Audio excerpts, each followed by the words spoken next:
Chapter 16:30. The world was shocked. Everyone was shocked. The live broadcast was uploaded to the internet, and countless people were paying attention to it. Many people saw this scene.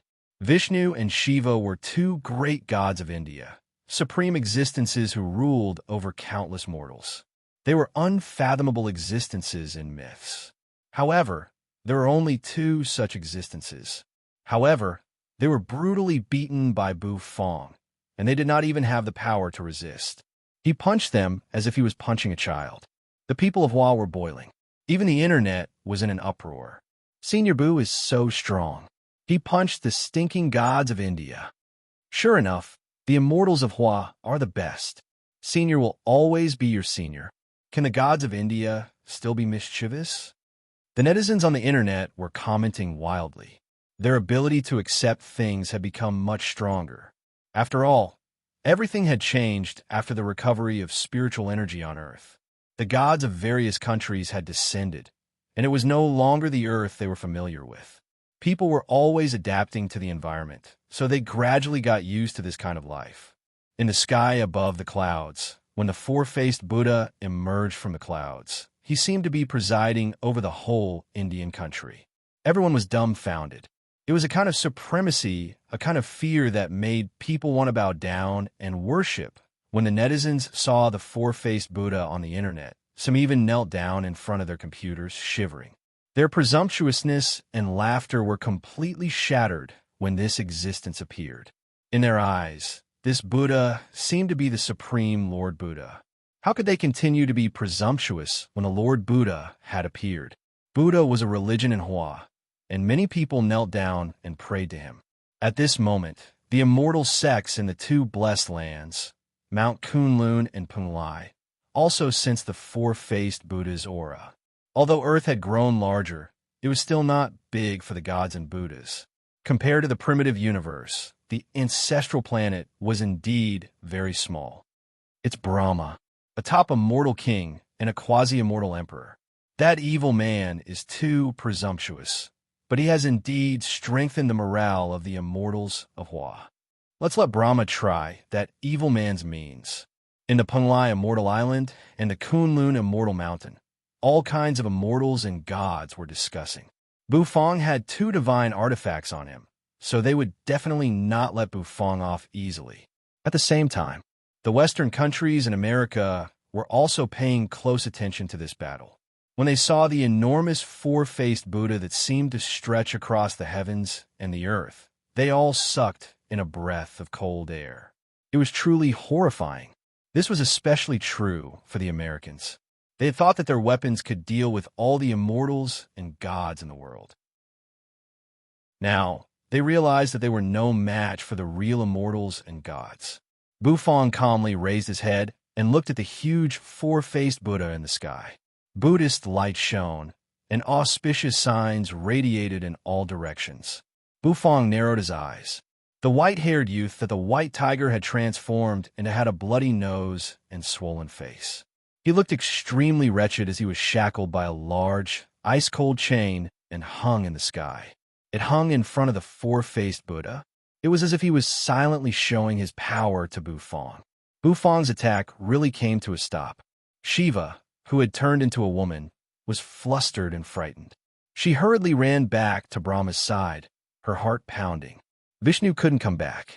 The Hua immortal had smashed him with one punch. How strong is that guy? Atop a mortal king?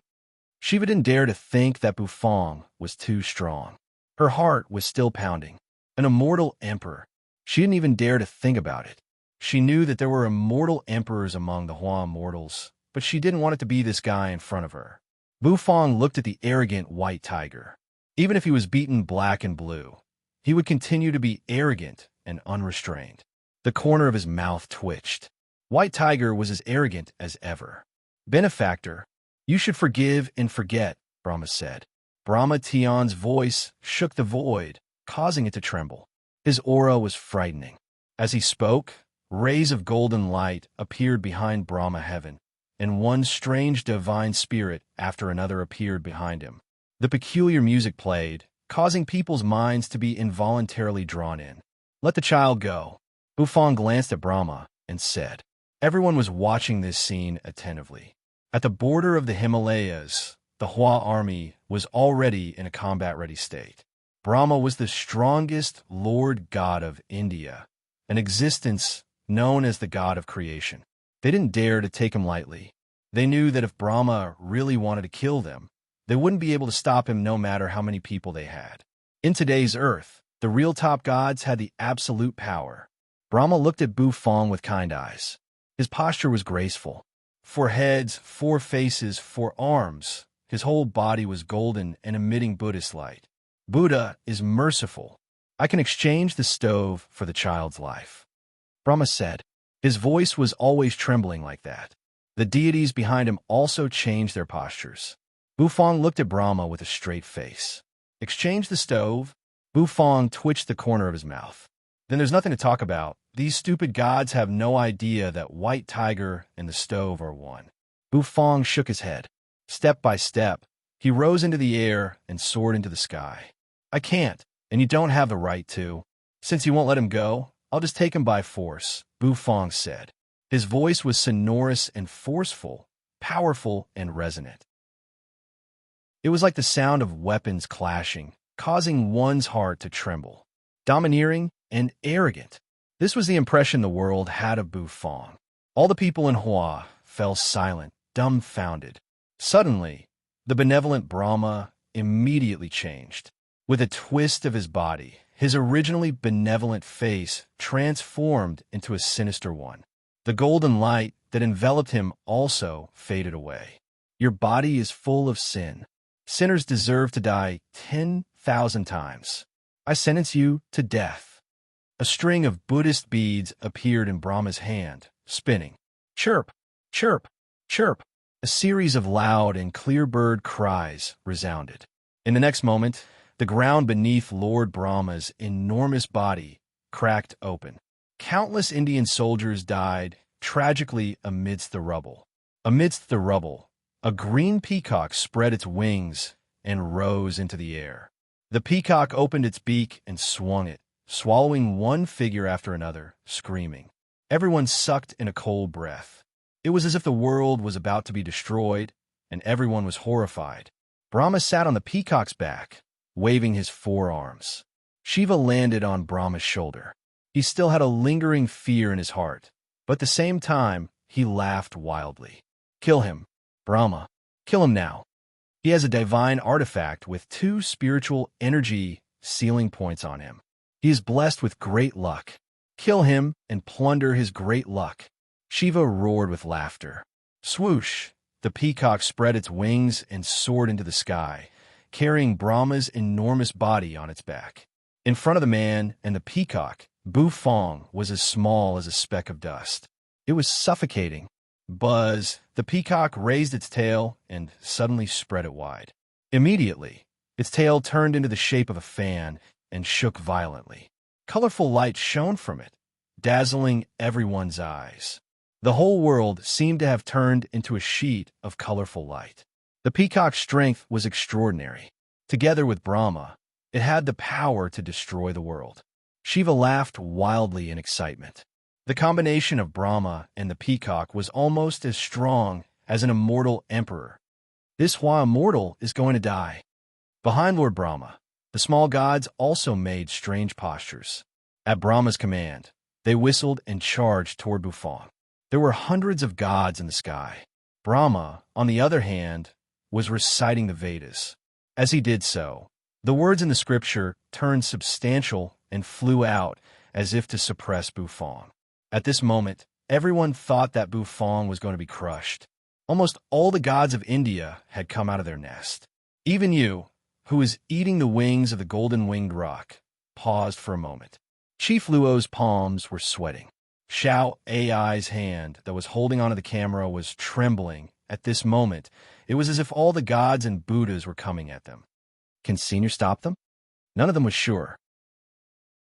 Although Bufang had been invincible and had suppressed countless experts since his debut, he was facing all the gods of the country. At this moment, he was facing all the gods of the country. Heaven and earth seemed to be dark and silent. On the immortal mountain of Kunlun, a cold female voice rang out. Where is the Empyrean fairy? As soon as the voice faded away, clouds and mist swirled around the immortal mountain of Kunlun. Light muslin fluttered in the wind, accompanied by melodious music. A graceful woman wrapped in an immortal robe flew down from the sky on an auspicious cloud. She was extremely beautiful and graceful. She wore a light muslin and stood on an auspicious cloud.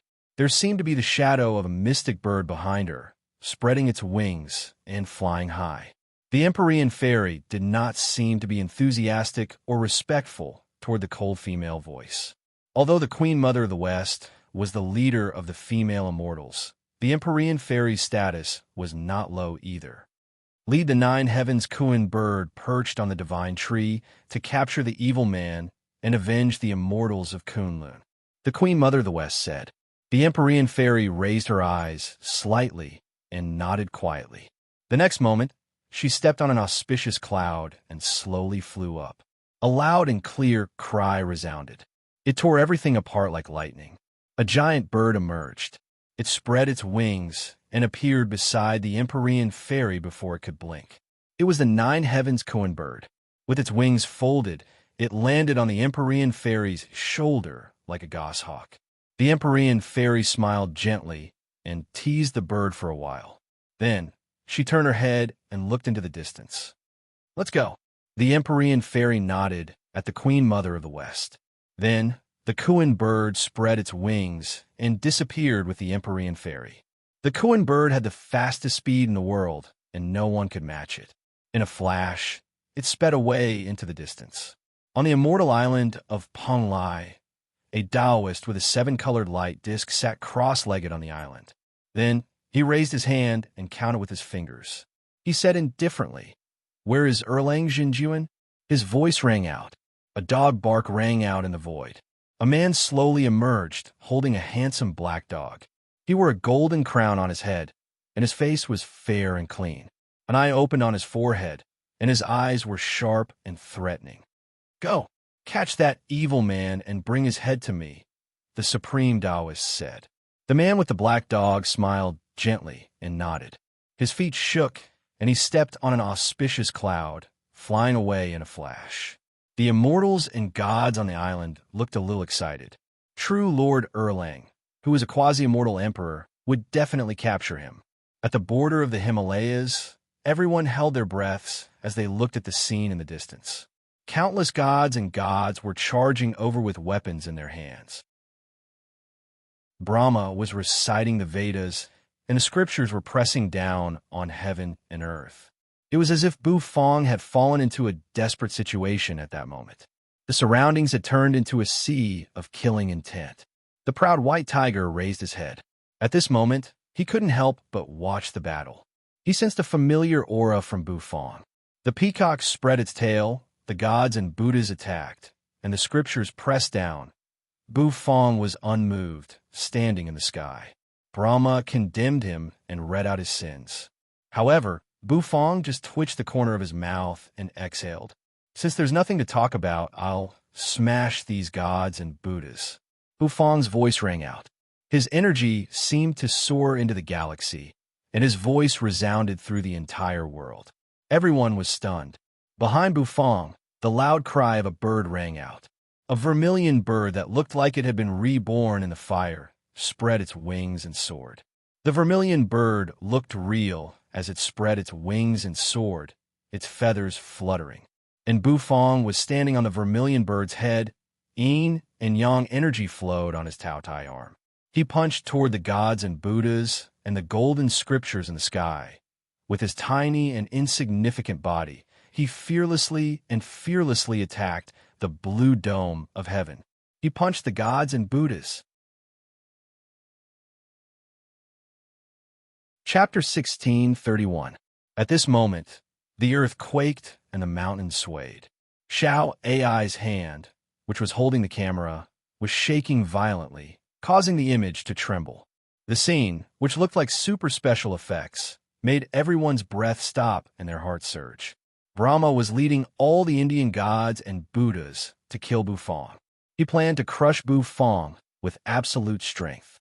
Under the storm, Bufong's tiny figure attracted everyone's attention, and many people even felt a little sad. He was fighting against the sadness of all the gods and Buddhas with his own strength. The sky obscured his eyes and blocked his way. It was as if a cage was about to bury a peerless genius.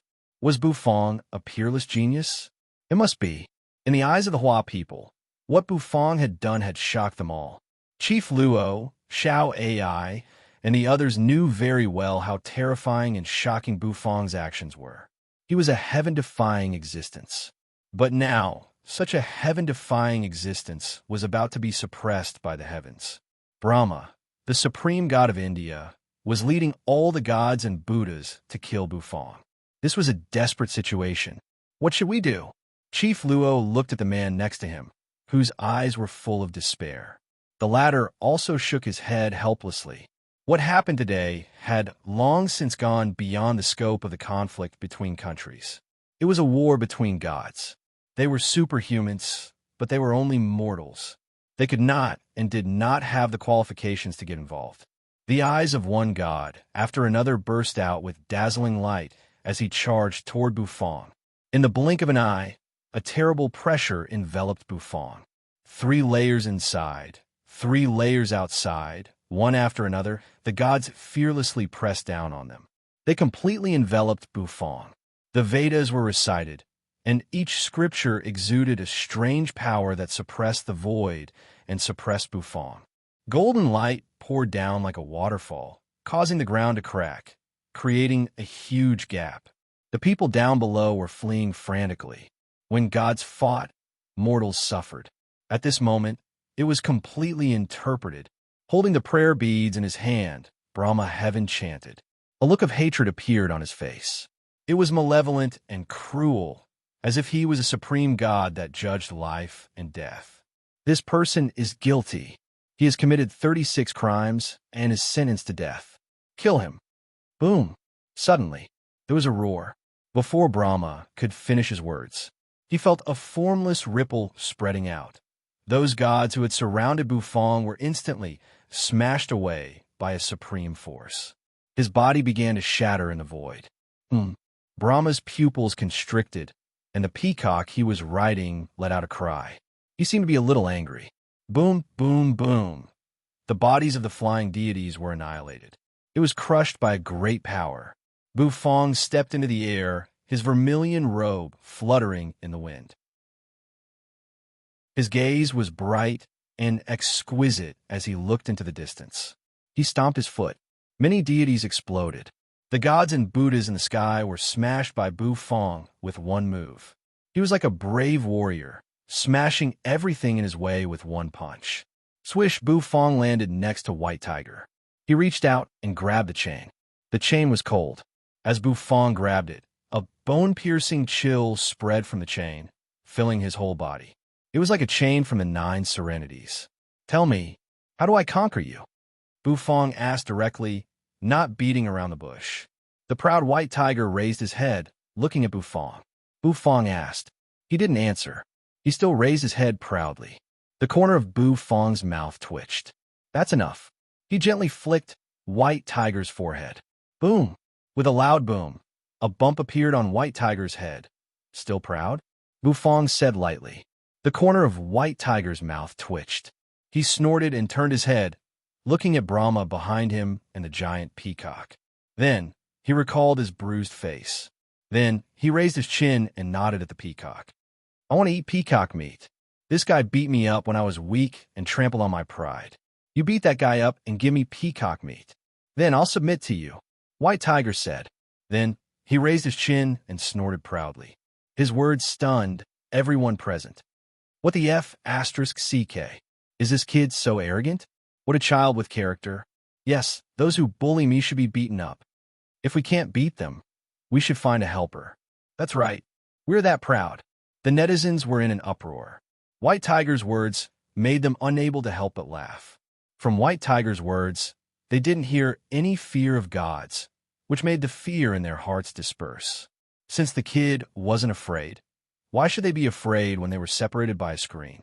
Would a god beat them through the screen after becoming a god? However, they thought that it was just a kid's joke.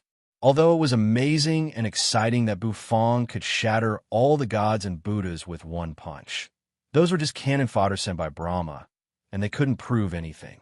What White Tiger wanted was to beat Brahma up and cook the peacock. It was simply the kind that had no regard for the law. However, under the speechless gazes of all the netizens, Bufang nodded and replied with one word. "Okay, how dare you?" Brahma bellowed, his four faces turning ferocious at the same time. The golden light around him faded away, and he looked like a terrible Buddha walking out of hell, shrouded in a murderous aura. "I'm the god lord of the heavens. You're just a Hua demon. Accept your punishment." The angry Brahma became more and more terrifying. He was a god lord who was just a step away from becoming an immortal emperor. When he was angry, heaven and earth changed colors, and the sky seemed to surge with dark clouds. Black clouds pressed down on the city, bringing with it an oppressive feeling that made it hard for everyone to breathe. "I must beat that guy up and let me eat the peacock meat. Otherwise, I'd rather die than submit. I have integrity." White Tiger, whose face was swollen and bruised, said arrogantly. His arrogance made him stick to his heart. He wasn't afraid of the wind and rain. Bufang smiled faintly. Grabbing the chain, he directly crushed it. "Then you just wait and see," Bufang said. Did White Tiger have integrity? Although this guy was arrogant, he still had a sense of propriety. Otherwise, he wouldn't have asked Vermilion Bird for help. Obviously, this guy also understood that he couldn't escape the fate of returning. However, before returning, he had to be arrogant for once. Bufang's hand shook. Suddenly, the White Tiger heaven stove appeared in his hand. Light flowed on the heaven stove. White Tiger's gaze fell on the heaven stove. His eyes flashed, and his expression was complicated. Bufang glanced at White Tiger. Didn't this guy want to save face? Then Bufang would give him face. He would use this stove to smash Brahma alive. "Go," Bufang said. Then he took a step forward. His body shot up. He approached the four-faced Brahma with one hand holding the stove, his vermilion robe flapping noisily. Countless people were paying close attention to this scene. The stove in his hand was a divine artifact, and the vermilion robe was also a divine artifact. At this moment, Bufang, who had gathered half of Earth's spiritual energy in his body, was fighting Brahma. All the forces were also watching. After all the gods were fighting for the divine artifact, but they didn't know its effects. Today, they might be able to witness its power. Brahma focused his eyes. Each of his four faces had a different look of anger. As he opened his mouth, the tone of the Vedas in his mouth changed, becoming more and more ferocious. Bam! Bam! Bam! One scripture after another fell. Brahma was furious. Shiva, who was on his shoulder, was terrified. This Hua immortal is going to defy the heavens. Under everyone's gaze, Brahma's mouth moved faster and faster, and the spiritual energy of heaven and earth almost boiled. Thunder rumbled in the sky, and heaven and earth rumbled. The power was astonishing. However, Bufang grabbed the White Tiger stove and threw it down. The White Tiger stove whistled as it smashed toward Brahma's head. It was too fast. It was so fast that even the void was crushed. The god of cooking set was Bufang's, and it belonged to Bufang. Bufang could do it perfectly. Bam! Bam! Bam! Brahma Heaven's means of obstruction were crushed one after another. Brahma's expression changed. He reached out a hand to slap the stove away. Boom! There was an explosion, and dazzling light filled the air. One of Brahma's arms was broken by the stove. Bufang stepped on the air, and the stove flew back. Bufang caught it again, swung it in an arc, and continued to smash it down. Watch carefully. I'll fulfill your first wish. Beat this Brahma. Bufang's faint voice rang out. Everyone knew. That was what he said to White Tiger. In the distance, White Tiger floated in the air, his white hair fluttering in the wind. His eyes were bright. How dare you? Brahma flew into a rage. He opened his mouth, and golden light shot out of each of his mouths.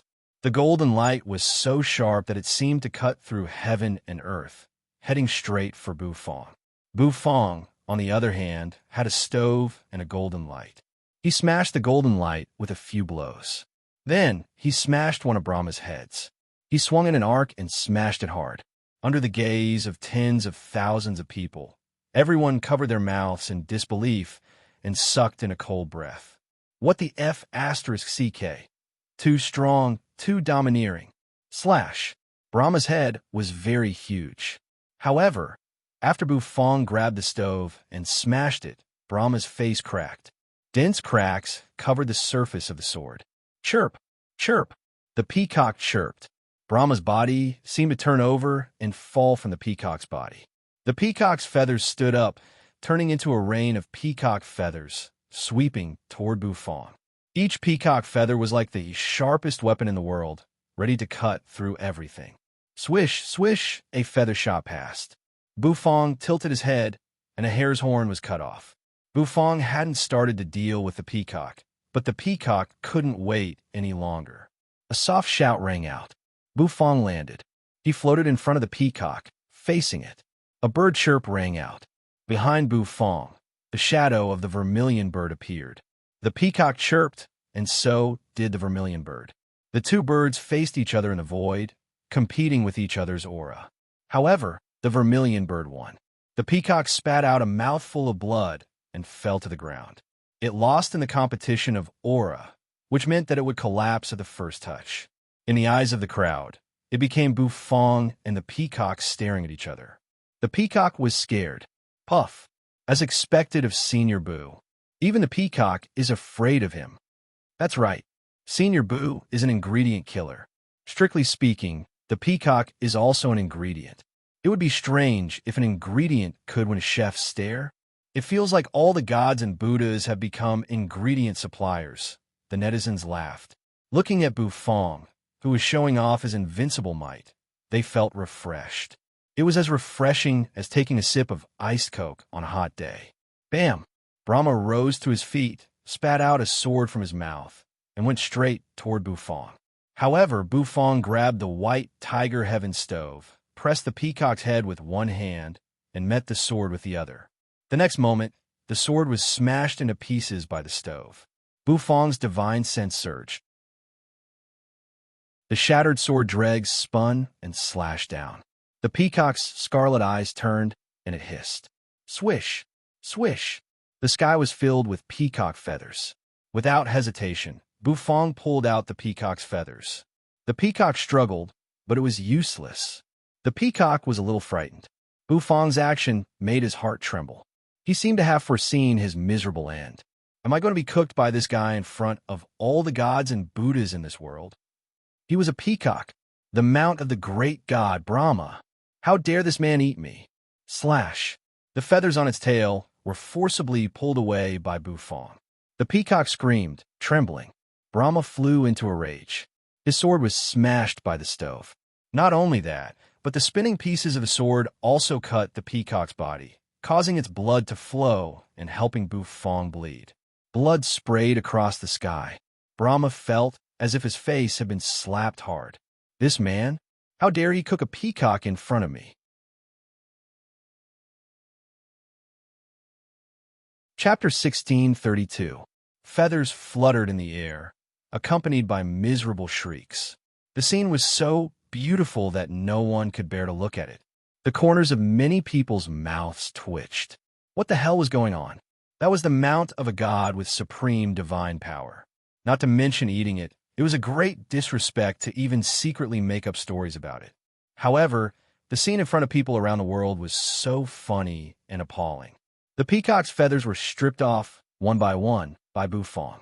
In the end, the peacock's body was bare, like a chicken that had been plucked clean. It looked exceptionally bleak and miserable. However, Bufang's eyes lit up. What a surprise. This peacock doesn't look fat, but its meat is quite thick. Bufang smacked his lips. That made more people speechless. It's comparable to Garuda's wings, Bufang said, pinching the peacock's wings. Garuda! Brahma flew into a rage. The peacock was his mount. It had divine power and represented his identity and dignity. He would never tolerate his mount being eaten by Bufang. That was why he used his ultimate move. buzz, the four heads began to separate. Instantly, they turned into four Brahmas. The four Brahmas were all real, and each represented a different emotion: happiness, anger, sorrow, and joy. Each of the four emotions was as huge as a mountain. They surrounded Bufang in the center. Boom! Spinning lotuses appeared above the heads of each Brahma heavens. The lotus spun, hanging upside down, and slowly opened its petals. Energy beams shot out from within. The four beams of energy converged and turned into a thick beam of light. The beam fell, burning everything with a terrible power that could destroy heaven and earth. This was Brahma's ultimate move. With this move, he could even fight against an immortal emperor. Mahasvara Death Ray. This was Brahma's move. Boom! In an instant, a terrible explosion occurred. A blast stronger than the explosion of a nuclear bomb spread in all directions. Sand and pebbles flew everywhere, and the sky changed color. At this moment, the scene became hard to see. How terrifying! I can feel the terrifying destructive power, even through the screen.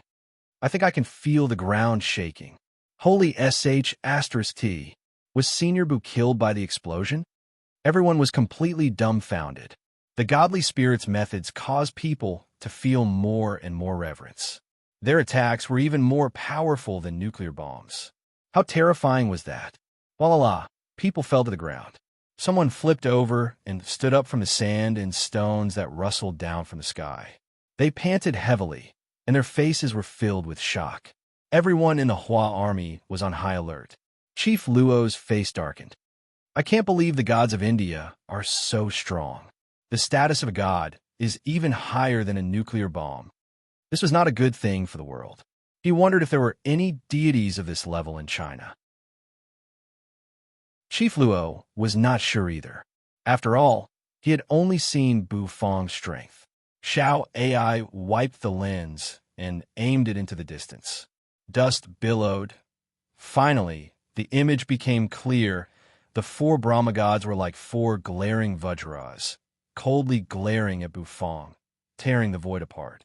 For lotus flowers spun over their heads. Suddenly, a stove flew up from below. It smashed into the face of a Brahma god, which was instantly covered with cracks. Down below, a deep pit emerged, covering a large area. However, in the center of the pit, there was a place that was intact. There, Bufang was holding a peacock that had been stripped of its feathers and drained of its blood. It was a divine peacock, which was very spiritual. However, at the moment, it was like a featherless chicken. Swoosh! The spring of life poured down, cleansing the peacock completely. Then he put the peacock back into shape. Bufang's hand shook. All kinds of ingredients and condiments appeared around him. There were magical emerald flowers, brown dried leaves, purple ginseng roots, and many other ingredients. All of them were filled with spiritual energy. Many people were struck dumb by what they saw. The kind of immortal ingredients that were shrouded in spiritual energy and seemed to glow were very rare on Earth. In front of everyone, Bufang began to process the peacock. He hollowed it out. Then he stuffed those ingredients into the peacock's belly. After stuffing it, his hand touched the peacock's belly. Instantly, the hole in the peacock's belly was restored. This move made countless people exclaim in admiration. Among the people watching the video, there were some world-class chefs. They widened their eyes, watching Bufang's cooking. They were all shocked. That kind of confidence in the processing of ingredients, that kind of aggressiveness in the cooking process. It made all the chefs feel ashamed of themselves. The peacock's head was arranged in an S shape. On the peacock's body, there were many small holes that couldn't be seen. Taking out bottles and jars, Bufang poured the sauces and other things on the peacock's body. His palms were patting rhythmically, so that the sauce seemed to seep into the peacock's meat. Bufang's movements were gone. He smeared the honey sauce. The peacock's meat turned golden down below.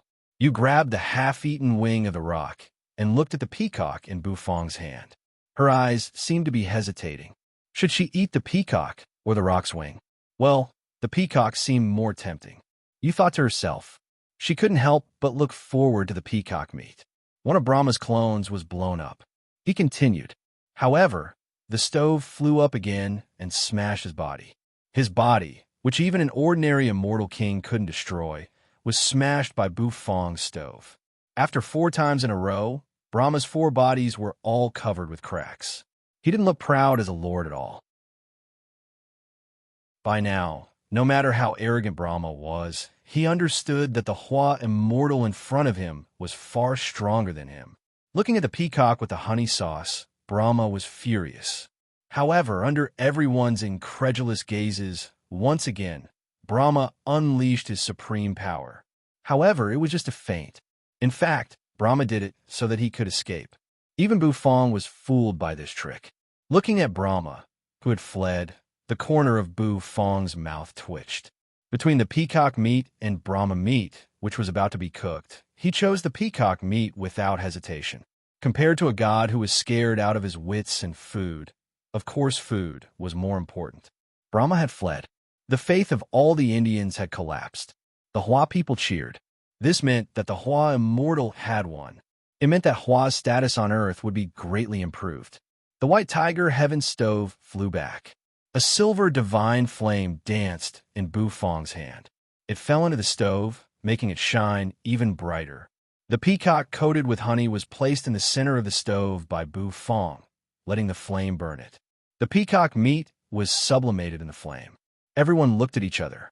Xiao Ai and Chief Luo did not know whether to laugh or cry. This is indeed Senior's way of doing things. The gods of India are really unlucky to have met Senior Bu, Xiao Ai said with a smile. Whether it was Garuda, the divine elephant, the white bull, or the honeyed peacock, all the gods of India seemed to have become Senior Bu's food. Besides, they had to admit that the divine beast meat tasted really king good. Bufong won. Brahma fled with the female Shiva. They had lost the courage to continue fighting. They did not think that Bufong was stronger than them. The main reason was that Bufong's aura did not show the aura of an immortal emperor. Therefore, Brahma and Shiva attributed Bufong's formidable strength to the chef's robe and the stove. These 2 divine artifacts had absorbed half of Earth's spiritual energy, so it was normal for them to be so invincible. The gods had fled. The style of the rest of the scene changed again. Once again, it changed from a war to a food show. Everyone did not know whether to laugh or cry. The Hua people, on the other hand, were used to it, and they began to stick to the screen excitedly. The people of the world, on the other hand, were not used to it and were somewhat confused. Where's the war of gods? Why did it become a cooking peacock? Isn't Brahma the great god of India? Why did he run away so shamelessly? White Tiger snorted proudly. Looking at the peacock meat, his eyes shone brightly. After breaking the chain, he hovered in front of Bufong and stared at the peacock meat on the stove. The meat was golden, and there seemed to be colorful light flowing under it. It was as if the peacock had come to life as the flame roasted it. A faint fragrance began to spread from the peacock's meat, lingering in the air. The aroma was very alluring. Nethery felt that the golden-winged rock meat in her hand was tasteless. Eating the meat in your hand and looking at the one in the stove was exactly what you felt at this moment. Xiao Ai closed her eyes and took a deep breath. The fragrance, which seemed to have turned solid, lingered in the air. She had eaten Bufong's dishes, and the delicacy was unforgettable in her life. Bufong sat cross-legged and hovered in front of the stove. He sensed the peacock floating in the silver flame. The peacock meat had matured, and its body seemed to have grown a little larger. Perhaps because it had swelled up, the peacock's skin and flesh had become extremely smooth, and the pores on its feathers had shrunk as well. It looked natural. A dense gasp burst out and lingered around the peacock meat. Heavens! What is this? Is this a dish? I feel hungry just by looking at it. I just ate 3 bowls of rice. It looks like my roast chicken, but it's obviously not on the same level. I really want to eat it. The netizens went crazy. The grilled golden-winged rock had shocked them. Now, the teriyaki peacock made them even more speechless. Was the revival of Earth's spiritual energy to promote the development of a chef industry and carry forward the culture of food? God meat, divine beast meat. It was exciting to think about it. Rumble. In the sky, cold black clouds rolled over, and terrifying purple lightning roared and rolled in the sky. Chief Luo, Xiao AI, and the others froze. This is a lightning punishment. Was it because of the dish? Many people's pupils constricted, and they sucked in a cold breath. How could a dish be struck by lightning? Sure enough, there was no one but Senior Boo. Rumble. Rumble. In front of the stove, Bu Fong's eyes narrowed. He raised his head and looked up at the sky. There, a purple thunder dragon was rolling. This lightning punishment was extremely terrifying. It made Bu Fong's divine sense tremble slightly. Compared with the previous lightning punishments, this one was even stronger. For a moment, the world fell silent. A bolt of lightning flashed. A goshawk suddenly appeared, and an enchanting lady stood next to the goshawk. Her veil fluttered in the wind, and she had a stunning face. The purple heavenly thunder, who is transcending the immortal emperor lightning tribulation. The Empyrean fairy's pupils constricted. The Kuan bird spread its wings, its eyes reflecting dazzling light. It looked into the distance and seemed to be hesitating. The Empyrean fairy gave the bird a puzzled look. What's wrong? Why are you so afraid? An auspicious cloud flew over. A young man stepped out of it, holding a three-pointed, double-edged knife and a black dog by the leash. The vertical eye on Zhang Xin's forehead spun around, as if it could see through all illusions and everything. Oh, rumbling thunder. And it's the terrifying purple heavenly thunder? Yang Jian's pupils constricted. Wu, the celestial hound, stopped and whimpered. That gave Yang Jian pause. What is the dog afraid of? Bu Fong glanced at the thunder. He took a deep breath. Then he shook his hand. The silver divine flame burst out and enveloped the peacock meat in an instant. The next moment, Bu Fong snapped his fingers. The divine flame spun slowly, turned into lotus petals, and bloomed quietly. As they bloomed, the peacock meat in the center emerged. Everyone was in a trance. It was as if a vibrant golden peacock had quietly spread its tail in front of them. Divine fire roasted chicken. Oh no, roasted peacock done. Bu Fong hovered in midair, holding the spinning lotus with both hands.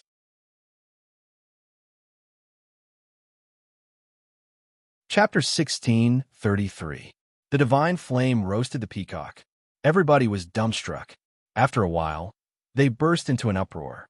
Bu Fong really cooked that peacock. Moreover, he cooked it in the same way as a roasted chicken. The peacock and the silver lotus seemed to have come to life, spreading its wings and flying high. Everybody's eyes were attracted to it. Everyone stared at the peacock seriously. The peacock seemed to have regained its life. It became golden, dazzling. The peacock cawed, spreading its golden tail in the air.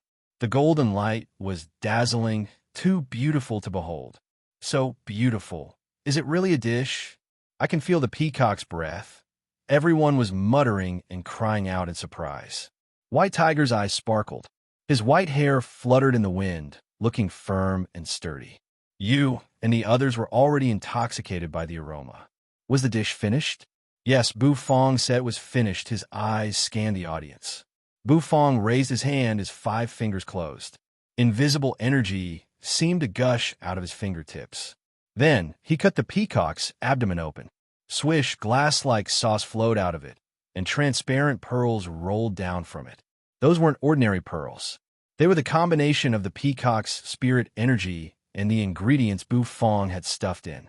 Not only was it soft and delicious, but it could also make people drown in it. The peacock's abdomen was very thick, even thicker than chicken or duck meat.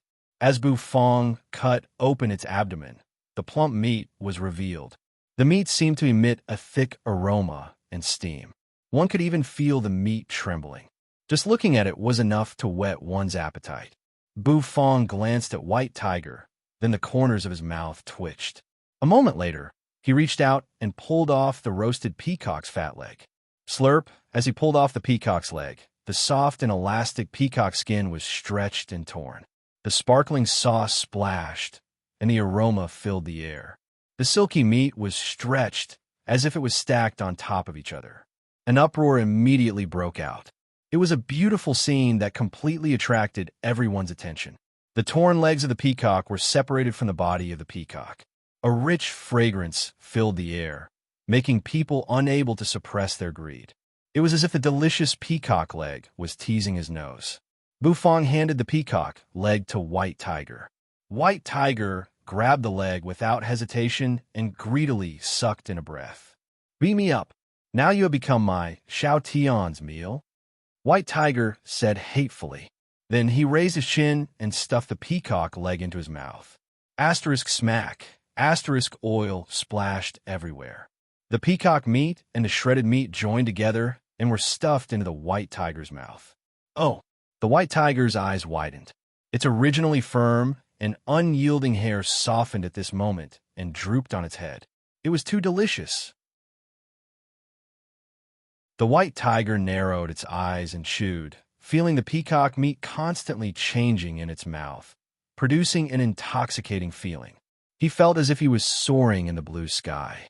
He spread his wings and soared in the sky. Everything between heaven and earth rapidly disappeared under his wings. The feeling was too indescribable. He felt as if he had turned into a peacock, flying proudly with his head held high. White Tiger's boyish heart melted. It was too delicious. The corner of Bufong's mouth twitched. The characteristics of those ingredients had fused with the peacock meat, making it sublimate.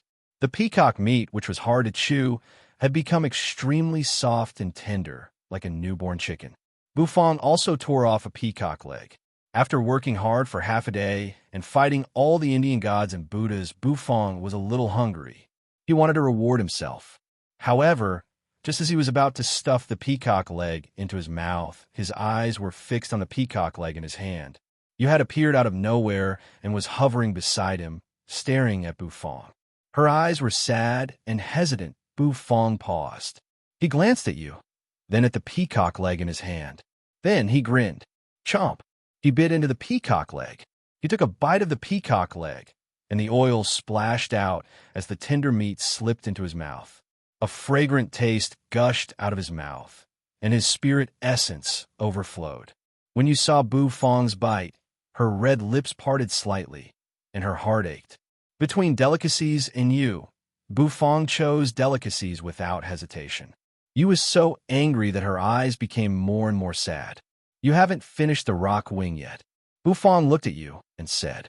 Yu's face was cold, sad, and hesitant. I want to eat peacock meat. You said. Little who was sitting on Yu's shoulder, was squeaking and jumping in protest. She wanted to eat meat too. As for Xiaopi, she was lying there blowing bubbles. She was satisfied with the Buddha-like mantis shrimp to eat. Bufong grinned. The next moment his hand chopped down. Bufong cut off the peacock's wing and gave it to you. With a shake of his hand, the peacock's bow was cut off by Bufong. With a toss of his hand, it fell into the hands of the bouncing foxy. Hovering in the sky, the three of them began to eat happily. In front of the whole world, in front of countless cultivators, chomp, chomp. Oh, ha ha. White Tiger's heart was about to melt. He felt that he was no longer a tiger, but a peacock from the north. His heart yearned for freedom. Yu was eating the wing, and her resentment toward Bufong had long disappeared. As for Little Hu, he was holding the peacocks, but looking a little confused. Xiaopi was blowing bubbles, maintaining his Buddha-like nature. Xiao Ai, Chief Luo, and the others did not know whether to laugh or cry. Sure enough, with Senior Bu around, any battle would eventually turn into a cooking competition.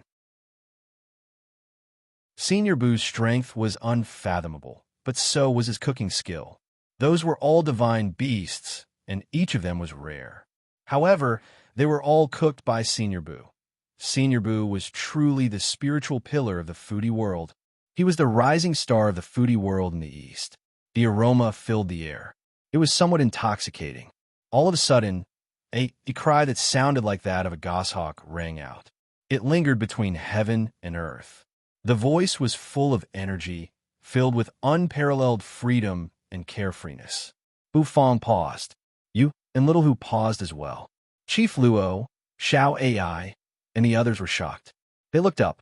In the distant horizon, there seemed to be a black silhouette speeding away at a rapid speed, In the blink of an eye, the shadow was approaching. With a ripping sound, it moved like a bolt of lightning. It was too fast. That black shadow didn't even finish flapping its wings before it was already closing in. What is that? It's so fast. Ah, it looks like a bird. I can't believe a bird dares to appear in front of Senior Boo. Everyone was stunned. How could there be such a fast bird in the world? In just a flash, it approached from the distant sky as if it had teleported. Bufong was also taken aback. Narrowing his eyes, he glanced at the giant bird. With a ripping sound, lightning flashed. The Kuan bird suddenly approached. Oh! Bufong paused. He found that the Kuan bird's claws were sharp, and it was reaching for the peacock meat in his hand. This bird wants to eat peacock meat? Bufong did not know whether to laugh or cry. A Kuan bird. Bufong looked at the bird that was flying over, and he recognized it at a glance. The Kuan bird was too famous. It was said to soar 90,000 miles into the sky, and its strength was extremely fearsome. In the legends, it was also a very terrifying divine beast. Like a beam of light, it shot over, trying to snatch the peacock meat in Bufong's hand. The Kuan bird's plan was simple. It would snatch the peacock meat and run. It would run as far as possible. This human seems a little strong. His intuition was never wrong. This human is very strong, and I don't need to fight him head-on. Let the Empyrean fairy do the fighting. What he needed to do was snatch the meat and run. The aroma of the meat made it difficult for the Kuan bird to suppress its appetite.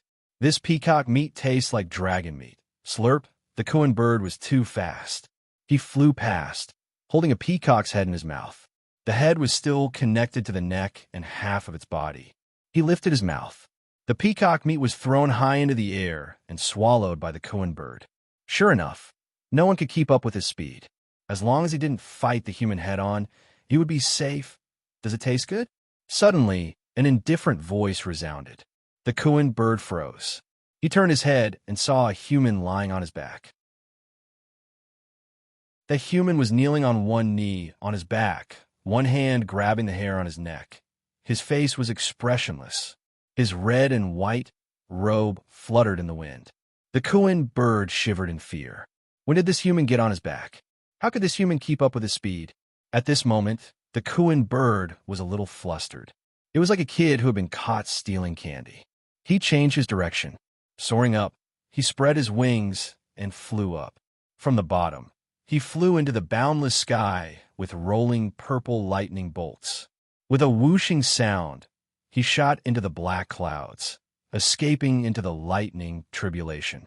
Too fast. The people down below were stunned. What kind of speed was that? That's the legendary Kuan bird. There's a fish in the northern sea called the Kuan. My God, the Kuan bird really exists. It's much faster than a rocket. The crowd was stunned as they watched the Kuan Pung disappear into the clouds in an instant. Everyone was dumbstruck. Swoosh, her robe fluttered. A graceful figure appeared in the air. Flowers drifted down from the sky, making her look even more beautiful and unparalleled. The Empyrean fairy floated beside you, who was eating a chicken leg. She raised her head and glanced at the Kuan bird and Bufong, who were soaring into the sky. Then, her eyes locked on you. You're a strange witch. It's a pity that you're with that evil man. Otherwise, you could be my disciple. But since you're a witch, you should submit to me and be my maid. You'll get the supreme merit to wash away your sins. The Empyrean fairy looked at you indifferently, her red lips parting slightly. She tore the meat off the peacock's leg. Her red lips were stained with oil as she chewed, and the sound of her chewing echoed ceaselessly. She didn't pay any attention to the Empyrean fairy. The Empyrean fairy narrowed her eyes at being ignored. Even a human emperor didn't dare to ignore her, but this witch dared to do so. In that case, I'll subdue her first. As an expert who was close to the immortal emperor level, the Empyrean fairy could clearly sense the strange energy in you. It made her yearn for it. She had an intuition that it could help her completely step into the immortal emperor realm. Rumble, purple heavenly thunder suddenly exploded in the sky. A miserable howl rang out. The Kuan bird, which had been soaring into the sky, stood up and fell from the sky. A figure stood straight on its back with her hands clasped behind her back. The Kuan bird felt as if it was carrying the mythical Mount Kunlun on its back, making it unable to flap its wings. It couldn't fly at all. The Empyrean fairy narrowed her eyes. She glanced sideways. The Kuan bird landed and hovered in the air. Standing on the Kuan bird's back, Bufong looked at the Empyrean fairy. "Who do you think you should take as your maid?" Bufong rolled his eyes and curled the corners of his mouth as he said indifferently,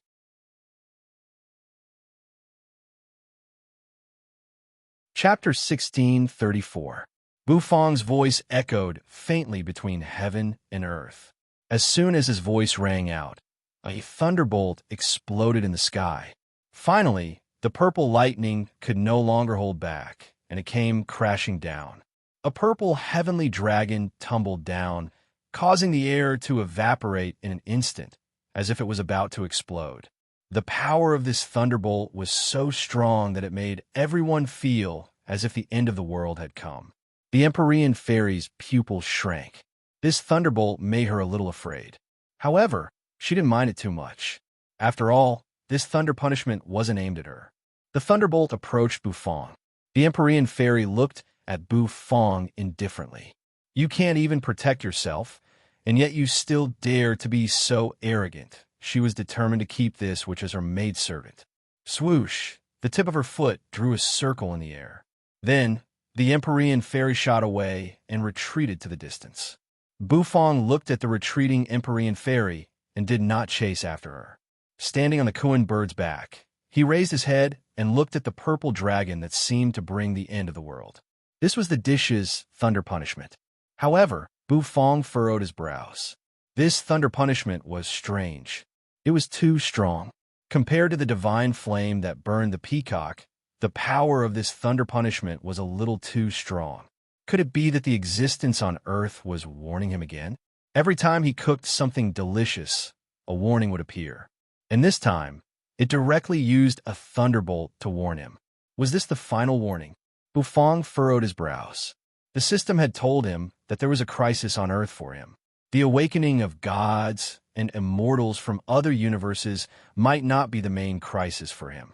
The crisis that the system had mentioned could very well be born on Earth. Bufong took a deep breath. He raised his hand. Clenching his Tao Tai arm, he threw a punch toward the sky. The Empyrean fairy sneered. As an existence from the ancient myths and legends, she had a strong control over lightning. As an expert at the level of an immortal emperor, she could naturally see the terrible power contained in this thunderbolt. This demon actually planned to use his physical body to resist. This was the lightning punishment of an immortal emperor. At the very least, he should use a magic treasure to resist it, right? If he used his physical body to resist it, he would most likely be blasted to smithereens by the lightning tribulation. Just as the Empyrean fairy was paying attention to this scene in the distance, Erlang Shun, who was holding the black dog, squinted his eyes. His vertical eyes seemed to see through all illusions. Looking at Bufong standing on the back of the Kuan Peng, he immediately sucked in a breath of cold air. This person is very strong. No wonder the 4 heavenly kings died in the hands of this demon. Erlang Shun exhaled. The next moment his hand trembled. The 3-pointed, double-edged sword in his hand immediately spun with a clattering sound, bursting forth with a myriad of splendors. Grabbing the hilt, Erlang Shun's gaze instantly turned sharp. "Howling celestial dog, let's go," Erlang Shun said. In the next moment, the howling celestial dog beside him instantly grew bigger and turned into a ferocious big dog. With a bark, it turned into a beam of black light, pouncing toward Bufong. "I'll wait for the evil man to overcome his tribulation. After that, the evil man will definitely be weak. When that time comes, I'll capture him alive and hand him over to the sect leader," Erlang Shun said. The howling celestial hound bared its teeth and was extremely ferocious. Boom! The lightning suddenly crashed down. Instantly, tens of thousands of lightning bolts fell. The purple thunder dragon instantly wrapped around Bufong's body, as if it wanted to devour Bufong. This image was uploaded to the internet, and everyone was stunned. Is Senior Boo transcending a tribulation? How terrifying! Is this lightning? Purple lightning. Senior Boo is truly an immortal-like figure. Everyone exclaimed. Xiao Ai's hand that was holding the camera was shaking. Chief Luo also looked worried. Chief Luo was aware of the tribulations of immortals. However, the tribulations of immortals naturally came with risks. If a senior failed to overcome the lightning tribulation, he would be struck to death by the lightning tribulation. That would be a huge loss to China. As a result, Cathay would lose the existence that could deter the gods. After eating the peacock leg, White Tiger's eyes flickered with a white light. Staring at Bufong, who was trapped in the lightning, his eyes shone with a strange light. Boom, boom, boom. The sky seemed to be collapsing. The purple lightning fell, stirring up a storm that was more terrible than nuclear bomb. All the people could do was retreat far away and watch from a distance. A miserable howl lingered between heaven and earth. It was the Kunpeng's howl. Being stepped on by Bufong and bearing the impact of the lightning, he was a little confused. The crowd was confused. The lightning was so powerful. Bufong might not be able to hold on any longer. Could it be that the peerless Senior Boo, who had killed all the gods and Buddhas, was going to be struck to death by the lightning? Did he get struck by lightning because he was too pretentious?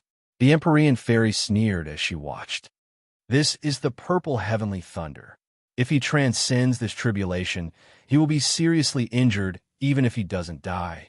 At that time, he will be at the mercy of others. With 2 divine artifacts, he will surely be punished by heaven. The Empyrean fairy took a deep breath. All of a sudden, she narrowed her eyes and discovered that the descending purple lightning dragon had been torn apart. That was right. It was torn to both sides in a domineering manner. There was a sound like cloth being torn apart. The Kunpeng looked miserable. His feathers were charred by the lightning, and his aura was weak. But he still held his wings and didn't fall. And on his back, however, there was a handsome figure in the crowd. He was unscathed. He clenched his arms, and the lightning exploded. Bufong opened his eyes. Golden light burst out. Bufong looked up from below. He seemed to see through the lightning. Through the clouds of the purple heavenly thunder, he saw the sky. After the lightning, he seemed to have seen a blurry figure. Bufong's eyes narrowed, and his gaze was sharp. Is this man the one who has warned me again and again? Bufong took a deep breath. However, very soon, the lightning in the sky dissipated. Everything was calm and clear again. The figure seemed to sense that Bufong was looking at him, so he cut off the connection with Bufong. Like a 1,000-year-old turtle, it suddenly shrank into its shell. Whoever it is, I will find you eventually. Bufong took a deep breath. When he awakened all the artifact spirits of the god of cooking sets, Bufong would meet that man in person. Did that man have a problem with him? Every time he cooked, he would be punished by lightning. Bam! The clouds were blown away. The mighty Bufong shocked the world. He destroyed gods and Buddhas with his palm and broke lightning with his fist. Senior Boo was really a god. Suddenly, at this moment, a ray of light suddenly shot out from the ground. Everyone was stunned. The Empyrean fairy and Erlang Shun in the distance were stunned. Who would have thought that there was actually a god hidden beneath the ground? Boom! The beam of light hit Bufong in an instant. Bufong didn't notice it at all. Or rather, Bufong didn't care at all. He staggered backward from the impact. The Kunpeng let out a miserable howl as blood sprayed across the sky. He had suffered an undeserved calamity. Bufong glanced at the bloodied Kunpeng and furrowed his brows. All of a sudden, the Kunpeng disappeared in a flash and landed under his feet again, catching his body. The bloodied Kunpeng's aura was weak, but it still gave Bufong a friendly aura. Ugh! A Kunpeng that knew how to adapt to circumstances. Bufong was a little conflicted. Such a friendly and obedient Kunpeng. Bufong couldn't bear to kill it. He rubbed the Kunpeng's head. Bufong's hand shook. An oyster pancake appeared. He let the Kunpeng swallow it. Gulp! The Kunpeng's eyes lit up. There seemed to be a dazzling essence chi bursting out of its body. The Kuan Pong, which was in a sorry state, suddenly recovered to its magical appearance. It let out a loud and clear cry. It spread its wings and flew away. "All right, now let's see who ambushed us," Bufong said. He stood on the Kuan Peng's back, his eyes cold. He didn't even know that he had been attacked. Bufong glanced at his body. On his body, a strange dark energy was constantly spreading, corroding his body. It was an evil force that seemed to want to pollute the vermilion robe and his body. The person who attacked him was even more despicable in the distance. White Tiger let out a long howl. The howl soared into the sky. Huh! Everyone was stunned. A white light suddenly blossomed from the White Tiger's body. It was dazzling and dazzling, like a brilliant sun. Swoosh! White Tiger's body suddenly grew bigger. It turned into a brightly colored white tiger. White Tiger's body seemed to stretch across the sky. A paw slapped down. The ground suddenly collapsed and exploded. A muffled grunt rang out. A golden figure quickly broke out from the ground, trying to escape. However, White Tiger opened its mouth and let out a tiger roar. The tiger roar caused the mountains to collapse and the earth to crack. "I," shouted Yon, "am invincible." Boom! A tiger paw fell from the sky. The golden figure suddenly flipped over and mumbled something in its mouth. The next moment, he turned his hand. A blazing ball like the sun appeared in front of him. The ball was pushed out, boom. The ball and the tiger paw collided. A loud explosion rang out. The golden figure shot out even more miserably and fled in panic. White Tiger's roar was deafening. That mottled white tiger caused everyone to be shocked. What was that? Standing on the Kuan Peng's back, Bufong looked at Xiao Tian, who had turned into a white tiger. A moment later, the white tiger turned into a beam of white light, shooting toward Bufong. In an instant, it flew into Bufong's forehead. In Bufong's spirit sea, monstrous waves rose. In the middle, under the god of cooking's menu, a white tiger emerged. Striding, it sat directly opposite the vermilion bird. As the white tiger landed, Bufong's spirit sea instantly boiled, and the power of his divine sense soared at an amazing speed. His divine sense's corporeal form was about to materialize as well. White Tiger roar. Return. Buzz. In the real world, Bufong opened his eyes. The Kuan Pong under him instantly felt a mountain-like pressure on its body. His body was immediately pressed down and smashed into the ground. No matter how it flapped its wings, it could not fly up. The tiny Bufong seemed to be as heavy as heaven and earth. And, standing on its back, Bufong's aura also underwent a shocking transformation. With him as the center, ripples of energy spread out in all directions. Underneath, everyone retreated quickly, their faces filled with fear and shock. The Empyrean fairy's eyes widened, filled with disbelief. Erlang Shun's vertical eye shrank. The three-pointed, double-edged sword in his hand trembled. It was trembling in fear. The celestial howling dog also shrank, turning into a puppy. It shrank back into Erlang Shun's arms, not moving an inch. Erlang Shun was shocked. Then he felt his throat tighten. He opened his mouth, his throat dry and hoarse. Immortal Emperor. Boom! The Kuan Pong spread its wings. Finally, it steadied its body. Its body was only an inch away from the ground. The Kuan Pong was so scared that it broke out in cold sweat. It almost thought that it would become the first Kuan Pong in history to fall to its death. Bufong's aura was wild and unbridled. Bufong turned his head and looked into the distance. There was the direction in which the god who attacked him had fled. "Want to run?" The corner of Bufong's mouth twitched slightly. The next moment, Bufong raised his chin. The power of his divine sense suddenly surged out. The whole world seemed to be enveloped by his divine sense. The Empyrean fairy had goosebumps all over her body, and she was terrified. In the distance, a miserable howl rang out. Pulled by Bufong's divine sense, a golden god, who looked like he was wrapped in the sun, kept flying backward in Bufong's direction. Underneath, Xiao Ai and Chief Luo were dumbfounded. Chief Luo looked at the figure that was flying back. This time he could see it clearly. He sucked in a cold breath. That's Amaterasu, god of Sakura. The one who attacked Bufang was the god of Sakura. The god of Sakura dared to show up.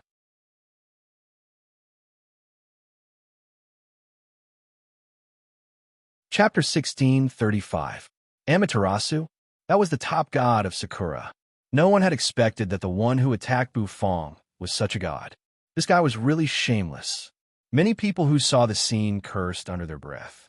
The golden figure, which looked like a blazing sun, was forcibly pulled back by Bufang with his divine sense. Amaterasu, the god of Sakura, was terrified. However, she found that she could not break free from the divine sense's restraint. An immortal emperor powerhouse among the immortals of China. Amaterasu despaired. She never thought that this man would become an immortal emperor. How could this be possible? Like everyone else, the Empyrean fairy was shocked. Suddenly, something even more horrifying happened. Bufang looked at Amaterasu, twitched the corner of his mouth, raised his hand, and gently patted it. In an instant, Amaterasu, which was as dazzling as the sun, shattered into pieces and dissipated in the sky. A top immortal king, no weaker than Brahma, was killed just like that. Everyone was dumbfounded. The indignant group of people on the internet didn't know what to say. The Empyrean fairy sucked in a cold breath. Suddenly, she felt a terrible aura envelop her. An immortal emperor. This guy has become an immortal emperor. How is this possible? The Empyrean fairy's heart trembled, and she suddenly felt how ridiculous her words were. She looked at Bufang, her eyes full of despair. I can't believe the Queen Mother of the West sent me to my death. After killing Amaterasu, who had plotted against him, he turned his eyes to the Empyrean fairy. It was time to settle some debts. The Kuan bird carried him and came in front of her in the blink of an eye. A small cup appeared in the fairy's hand, which contained the lightning of the ninth heaven. She wanted to resist, but Bufang just looked at her indifferently. In the end, she put away the small cup dejectedly. She had no chance of winning against an immortal emperor. I admit defeat, the Empyrean fairy said dejectedly. Bufang glanced at Xian Envy of the ninth heaven indifferently, but he did not kill her this time. He flicked his finger. Suddenly, a silver divine flame sprang out and seeped into the Empyrean fairy's forehead, forming a silver mark between her eyebrows. Oh, from today onwards, you are a servant girl, Bufang said lightly. The mysterious fairy of Jiuqian covered her forehead with her hand and looked at Bufang in disbelief. Didn't you want to take you as a maidservant? All right then, from today onwards, you will be her maidservant. Bufang said, Don't worry. As long as you don't have any evil intentions, you will be safe and sound. Besides, you won't lose out by being your maidservant. On one side, you had finished eating the peacock wing and was still licking her red lips. After hearing Bufang's words, Yu's face turned serious and she glanced indifferently at the Empyrean fairy. The Empyrean fairy looked dejected. She seemed to have accepted her fate. However, she was lucky to be alive after encountering an immortal emperor. Chief Luo and the others were dumbfounded. They never thought that things would come to an end just like that. Senior Bu has indeed suppressed everything, and he has taken an immortal as his maidservant. An immortal emperor? Senior Bu is actually an immortal emperor? Everyone was terrified.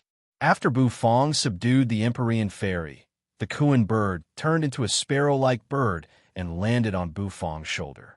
Bufang glanced at the bird and knew that the little fellow was pestering him.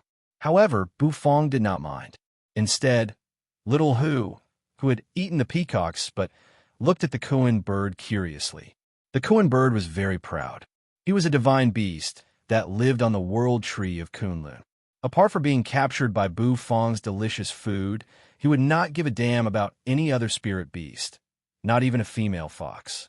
Buzz! Suddenly, Bufang arched his brows and turned to look into the distance. It was as if he could see through everything.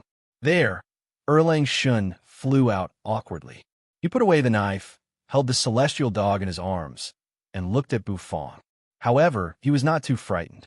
After all, he was Yang Jian, a top divine general of the celestial court, and an existence who was just one step away from becoming an immortal emperor.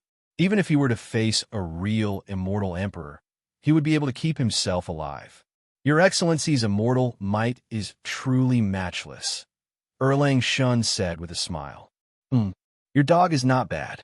Bufang glanced at the celestial dog in Yang Jian's arms and said.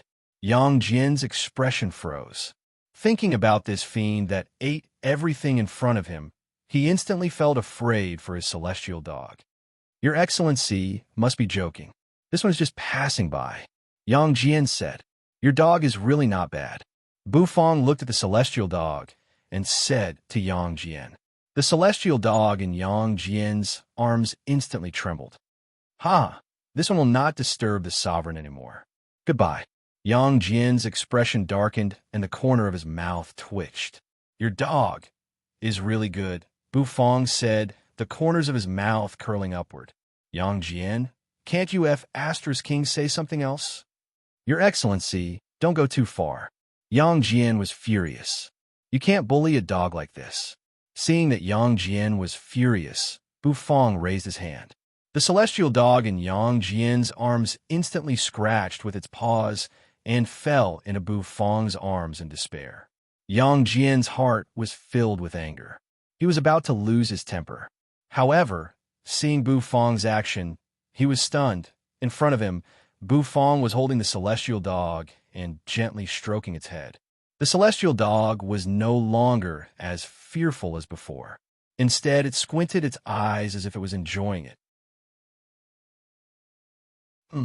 This dog of yours reminds me of the black dog in my house. Once upon a time, Little Black was also so handsome. Bufang said, a little nostalgic. Yang Jian was stunned and immediately chuckled. So, they were both dog lovers. An oyster pancake appeared in Bufang's hand, and he handed it to the celestial dog. The howling celestial dog opened its mouth and chomped down on the food, eating happily. Yang Jian's eyes were filled with love. It's a pity that my black dog has grown too fat and is not cute anymore. Bufang said with a sigh. You, Bufang, is it really okay for you to speak ill of the Lord Go behind his back? Behind him, the Empyrean fairy also looked proud. Of course, she knew Yang Jian. This guy was definitely here to catch the evil man, just like her.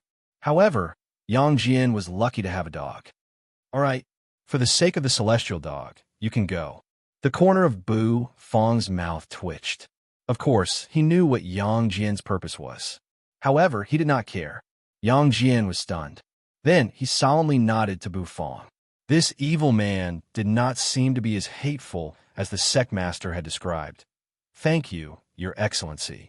I, Yang Jian, will remember this favor and will definitely repay it in the future. Yang Jian said. Bufang nodded. He put down the celestial dog, indicating that they could go. Celestial dog, let's go. Yang Jian turned around, intending to leave. Suddenly, he froze, because he found that the little dog beside him had disappeared. Huh? Celestial dog? Yang Jian paused. When he turned around, his face darkened. He saw his celestial dog at Bufang's feet, sticking out its tongue and looking up at him. Celestial dog, it's time to go. Yang Jian said with a dark face. The howling celestial dog turned its head to look at Bufang and swung its tail. Then, it turned its head back and looked at Bufang eagerly. Puff! Yang Jian suddenly had an impulse to kill this dog and make it into a dog meat hot pot. What kind of dog is this? An oyster pancake is enough to take you away? Bufang did not expect this either. The Empyrean fairy, who was following you, could not help but burst out laughing. Xiao Ai, Chief Luo, and the others did not know what to say. On the internet, the netizens who saw this burst out laughing. Celestial, eat a bun. I feel sorry for Erlang Shun. Hundreds of years of acquaintance are no match for a bun. If I were the celestial dog, I would choose Senior Butu. I like celestial dog. As Senior said, this dog is really good. Yang Jian, of course, did not know what the netizens were saying. Otherwise, he might not be able to control himself and kill the celestial dog. With a dark face, Yang Jian grabbed the celestial dog by the neck, stepped on an auspicious cloud, bid farewell to Bufong, and flew away in a flash. Damn it, this is so embarrassing. As he watched Yang Jian leave, the corner of Bufong's mouth twitched. Yang Jian did not have much killing intent, and he was just doing his job. Besides, the celestial dog looked a little like Blackie, which made Bufong miss it a little. That was why he let Yang Jian go. Of course, it did not make any difference. The Empyrean fairy was a little sad. Why didn't I keep a black dog? Why did I bring a little bird out? After Yang Jian left, Bufong landed beside Chief Luo and the others with his men. This battle had finally come to an end, and Bufong had successfully awakened the White Tiger's artifact spirit. Now, only the Black Tortoise and Nicholas the Handsome Dragon were left. Bufong narrowed his eyes. He left with Chief Luo and the others and returned to the base in Jiangdong. The Empyrean fairy followed you, feeling a little sullen. She did not dare to have any disloyal thoughts. The silver flame between her eyebrows was too terrifying. On the way back, Bufong had asked her questions, and the Empyrean fairy had answered them truthfully. She did not dare not answer them. After all, the divine flame was like a knife hanging over her head. The immortal mountain of Kunlun, the immortal island of Penglai. Bufong was sorting out the information given by the Empyrean fairy. According to the Empyrean fairy, there were immortal emperors in both forces. However, because of the ancestral planet, the immortal emperors could not make a move. Bufong also learned from the Empyrean fairy that they had returned from the primitive universe. This gave Bufong more and more information. The corner of his mouth twitched slightly. Sure enough, the vastness of heaven and earth was beyond his imagination. The universe he had been in was called the chaotic universe. There was also the soul demon universe, the universe where you and the cursed goddess were, and now the primitive universe. As for the universe where Earth was, the Empyrean fairy could not explain it. She called Earth the ancestral planet. Bufong did not delve into it. There were many secrets on Earth. Bufong was not in a hurry. He could take his time to explore them. In the conference room, the Empyrean fairy sat uneasily on one side. The young man in front of her, who had restrained his aura, made her feel a pang of fear. She knew that he was definitely not from the primitive universe. If he was from the primitive universe, she would have known him.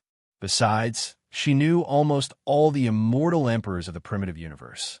The young man in front of her seemed to be full of mystery, and his power system was not something she was familiar with. For example, at this moment, she could not sense Bufong's strength at all when he had restrained his aura. It was as if Bufong was just an ordinary person. He was too cunning. How could an immortal emperor suddenly attack like an ordinary person? Even an immortal emperor would be tricked by him. Just as the Empyrean fairy was lost in thought, Chief Luo opened the door of the command room and walked in with a look of fear on his face. Senior Bu, Chief Luo wanted to say something, but stopped on second thought. What's wrong? Bufong, who was lying lazily in a chair, asked in confusion. The Western Church has sent you an invitation to appraise a divine artifact. Do you want to take a look? Chief Luo took a deep breath, then flipped his hand. In his hand was an envelope. On the envelope was a cross pattern of two swords stacked together. When Bufong's eyes fell on it, the cross pattern suddenly burst into a divine light. Like a sharp sword, it thrust toward Bufong's divine sense.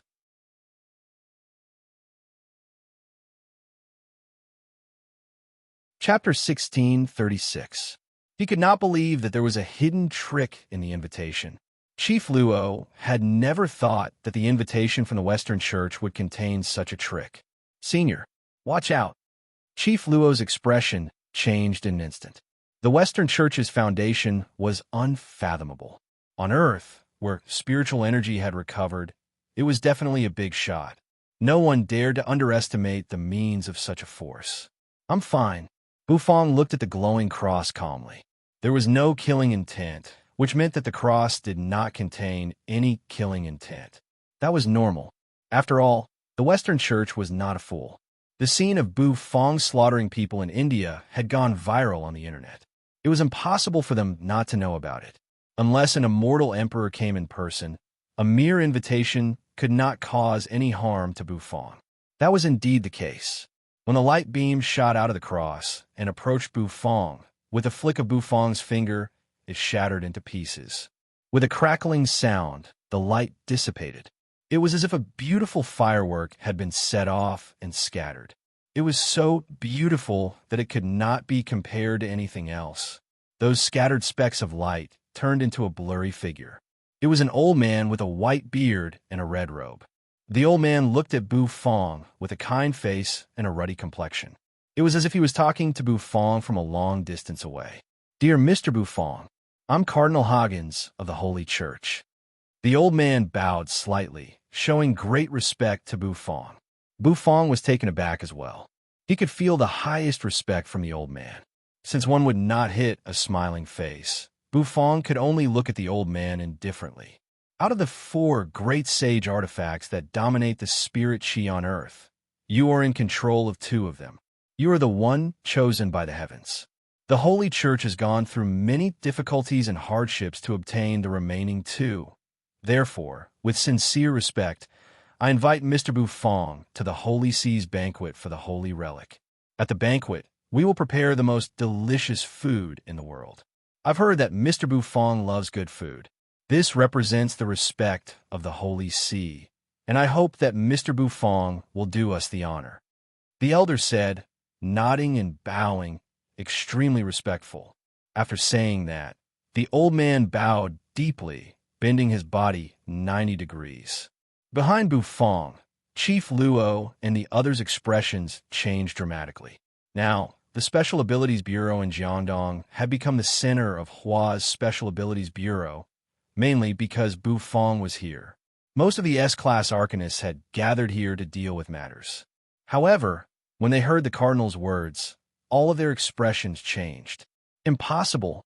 When did the Western Church get the 2nd divine artifact? Isn't the 2nd divine artifact in the hands of the gods of Egypt? I heard that a war broke out between Egypt and the Western Church, but I don't know the final result. It seems that the Western Church has won. The Arcanists chattered among themselves. All of them were very shocked. "Got it, I'll go. I'll go," Bufong said faintly. As soon as he said that, the old man, who had bowed 90 degrees, smiled. "In that case, I'll be waiting for Mr. Bufong's arrival. His Holiness the Pope, and I will certainly welcome Mr. Bufong with a grand ceremony." After that, the light faded away. The invitation lost its luster and fell into Bufong's hand. "Senior, are you really going? The Western Church is unfathomable and extremely dangerous. It's much more dangerous than India." Chief Luo's face was a little unsightly. "It's fine. I have to go anyway. I have to get those 2 cooking utensils back," Bufong said lightly. He was not as worried as Chief Luo. Chief Luo didn't know what to say. Suddenly, noises rang out from outside the base. A figure hurriedly walked in from the outside. Chief Luo paused and walked over. It took him a while to figure out what was going on. "Senior, the welcoming team from the Western Church has arrived. They're waiting for you." Chief Luo's face was extremely unsightly. The Western Church was too enthusiastic, a little too enthusiastic. This was obviously a trap. The Western Church had gathered 2 divine artifacts, and now they were aiming at the remaining 2 divine artifacts in Bufong's possession. They had dug a trap and were waiting for Bufong to jump into it. This so-called banquet was definitely a feast at Hongmen. "Oh, they're fast." Bufong's expression remained unchanged. With his hands clasped behind his back, he stepped out of the base with a group of people. Outside the base, a carriage stopped in an open space. Around the carriage stood a group of blonde men and women in holy white robes, smiling at Bufong. The men were handsome, and the women were beautiful. The women even had a ring of grass on their heads. The decoration of the carriage was resplendent, as if it were made of gold. Strange patterns were drawn on it, and they seemed to have a story behind them. The horse pulling the carriage was a single-horned white horse. Although it had no wings, it exuded holy energy. Obviously, these people also saw Bufong. The expression on their faces grew more and more enthusiastic. Mr. Boo, a handsome man, 8 meters tall, with blonde hair and blue eyes, walked over with a smile. Behind him were two women who were equally beautiful. I'm the commander of the 3rd Legion of the Holy Cross Army of the Holy Church. I'm here to welcome Mr. Buffon to the Holy Church by Cardinal Hagen's order. The man said gently. He turned slightly, and the two women behind him did the same. The others in the distance also did the same, exposing the carriage and forming a path. Oh, Buffon glanced at them. This man was different from the cardinal. Although he sounded like he was inviting her, his tone was very oppressive. It seemed to be provocative and unconvinced. The corner of Buffon's mouth rose slightly. A carriage? Buffon glanced at the man. The man froze. This is the holy carriage. Cardinal Hagens asked God for a reward to welcome Mr. Buffon, the man said. This is the holy carriage. Buffon still didn't say anything. He glanced at the carriage. Then he strode toward the carriage. As Buffon approached, the unicorn, which had been calm and peaceful, neighed uneasily. It was a fear that came from the depths of its soul. Little Hu and the Kuan bird were sitting on Buffon's shoulder. As for Fart, it was lying on Buffon's head, spitting bubbles. As Buffon approached, the unicorn paced restlessly, as if it wanted to get away from Buffon. The man controlling the unicorn struggled to hold the reins. Buffon raised his hand and gently patted the unicorn's head. Only then did the unicorn calm down. The two women hurriedly reached out and pushed the door of the carriage open. Buffon stepped inside. You followed him. However, when she was about to get on the carriage, she was stopped by the man. Cardinal Hagens has only invited Mr. Buffon, and only Mr. Buffon is allowed to get on this carriage, the man said. Let her go. Let her go. Your bishop won't refuse. Buffon's faint voice drifted out of the carriage. The man was taken aback. He opened his mouth and wanted to say something. Suddenly, you gave him a cold glance. The man felt his hair stand on end. Suddenly, a golden pattern appeared between his eyebrows. His aura fluctuated, and a large silver sword suddenly appeared in his hand. Get lost. You said. She spat out one word. The next moment, she raised her arm and flicked it toward the man. The man raised his great sword to block the finger. A loud bang rang out. The man felt a tremendous force coming at him. The great sword in his hand was twisted by the force. The man took a few steps back. Every step he took caused the ground to shatter. Ew. Nethery glanced at him indifferently and didn't bother to pay him any attention. Then, she got into the carriage. The man was angry, but he was also shocked by Yu's strength. She had almost knocked him away with just a finger. Of course, this was also because he had not received the power of the gods. He was only a mortal at the moment, but as the chosen one, he was not weak. Senior Boo, wait for me. I want to go with you. In the distance, Xiao AI, who was holding the camera, suddenly ran overexcitedly. She ran all the way, trying to get into the carriage. The man's face darkened. Do these people think anyone can get into this carriage? The man raised his hand, trying to stop Xiao AI. However, Buffon's faint cough rang out of the carriage. The man's pupils constricted. A terrible pressure struck him, and his body became heavy. With a rumble, he fell to his knees. The ground burst open in an instant. His whole body was cold, and he did not dare to breathe loudly. It was too terrible. Was this the aura of an immortal emperor of Hua? Just a cough was enough to make him feel like he couldn't move. Xiao AI happily jumped into the carriage. The man was powerless to stop her. With her hands clasped behind her back, the Empyrean fairy stepped on the ground and walked toward the carriage. She had never ridden in a carriage of the Western Church before. The man didn't know what to say anymore. Out of habit, he tried to stop the Empyrean fairy. However, the Empyrean fairy's strength was not something he could stop. She glanced at him, and the terrible pressure almost made him vomit blood. The Empyrean fairy also jumped into the carriage. The carriage fell silent in an instant. The man got up from the ground, his face dark. His subordinates were all looking at him. Let's go. Bring our distinguished guests back to the Holy Church. The man's face was dark, and his eyes were cold. Buzz, Immediately, the women sped away. They scattered petals and played music. The unicorn neighed, stomped on the void, and soared into the sky. The wheels of the carriage began to spin. The unicorn pulled the carriage up into the sky, as if it were walking on a colorful path. The man followed. Down below, Chief Luo and the others had complicated expressions on their faces. Senior is indeed a senior. His indomitable spirit is admirable. I wonder if it's a blessing or a curse for me to go to the Western Church. The Western Church is much more difficult to deal with than the gods of India.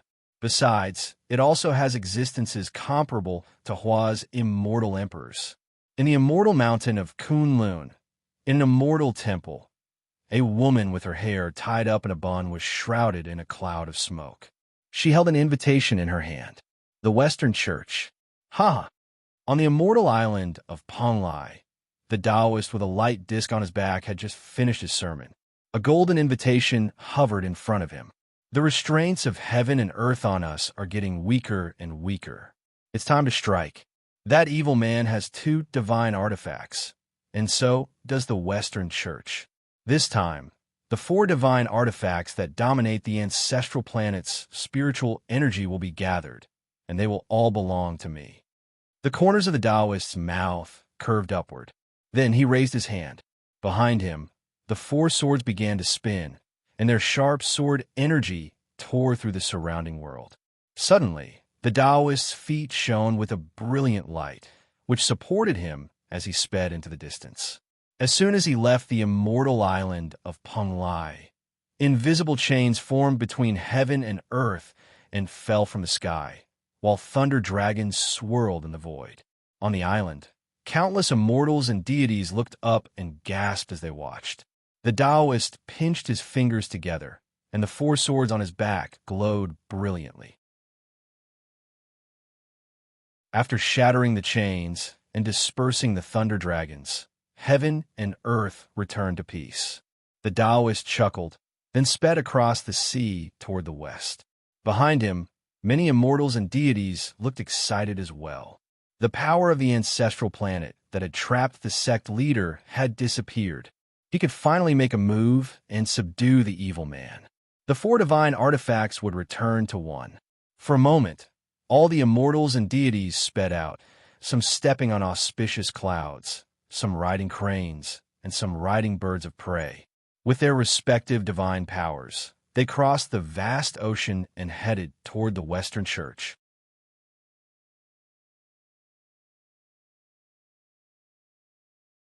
Chapter 1637.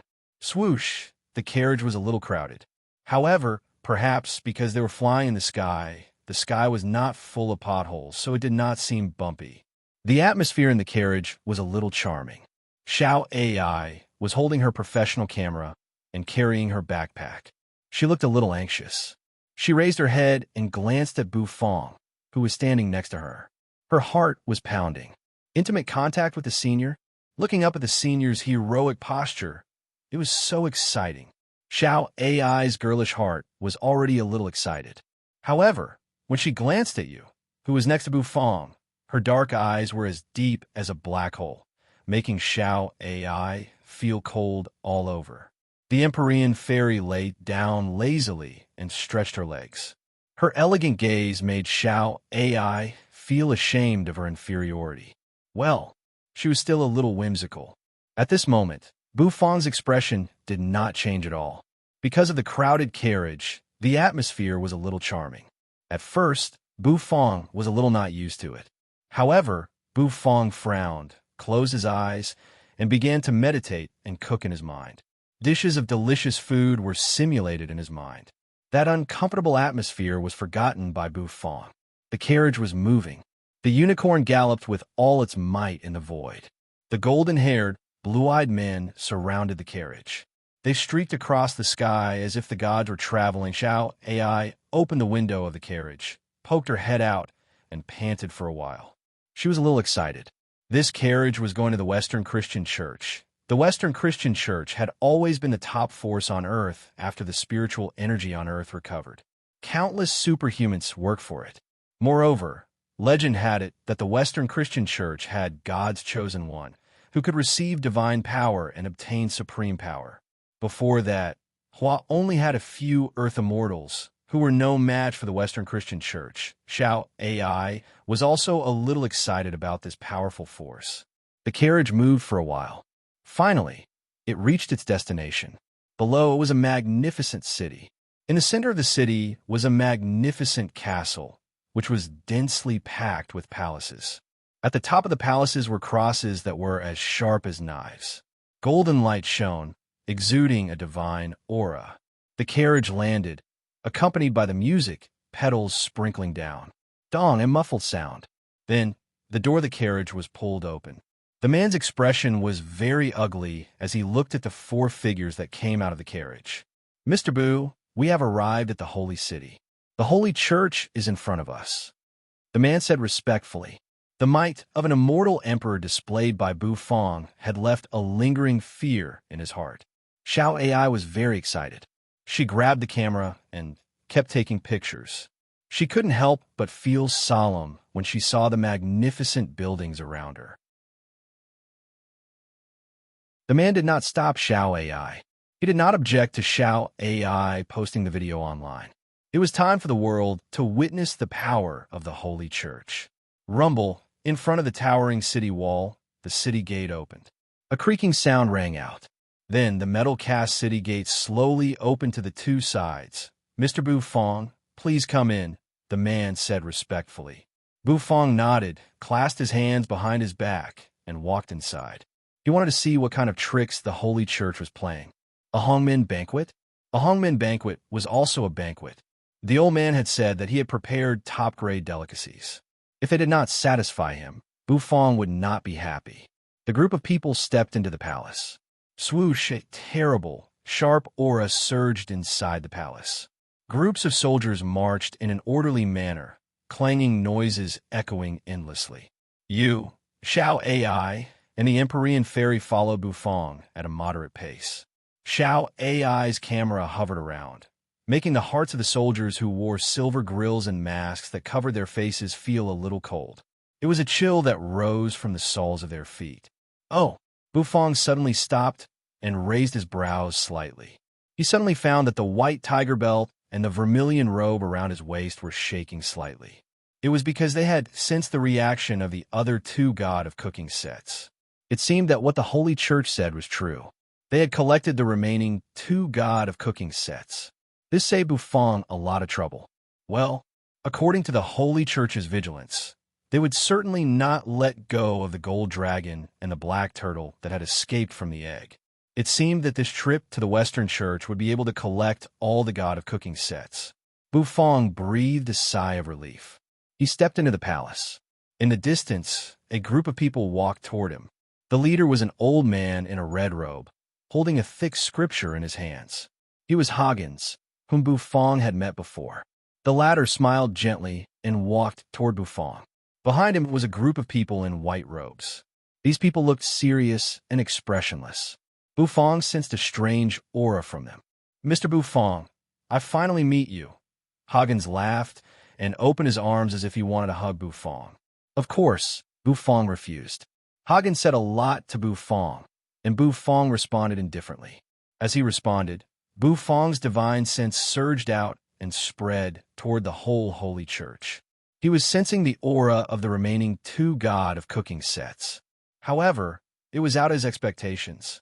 Bu Fong couldn't sense them. He clearly sensed that the God of Cooking sets were nearby, but he couldn't sense them.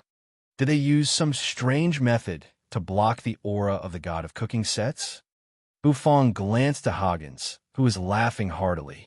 The latter's expression didn't change at all, even when he sensed Bu Fong's powerful divine sense. "The banquet is ready." "This way, please," Hoggins said. The group stepped into the dazzling golden palace. The dome of the palace was covered with murals, which depicted some legends and myths about the Holy Church. The palace was very spacious. Sitting in it, Bu Fong looked around and found that it was even larger than a square. A round table was placed in front of him, and many sofas and chairs were neatly arranged around it. World-class chefs in neat chef robes were going in and out, preparing steaming dishes. It seemed that the Holy Church had really prepared delicious food. Please, Huggins said to Buffon. The group sat down. His Holiness the Pope is not in good health, so I'll have to invite you to the banquet. Huggins narrowed his eyes and smiled. The old man's smile was very infectious. Buffon gave the old man an indifferent look. Without saying anything, he began to taste the food. This dish is not bad. It's cooked with the meat of a crocodile god from Egypt, Huggins said, and it's cooked with the breast of an ice bear, a Siberian god. Huggins introduced each dish to Buffon. Xiao Ai's face had already turned pale. Every dish this old man introduced is extraordinary. They're all the meat of gods. The Holy Church is really domineering and fierce. They actually hunt gods from all over the world.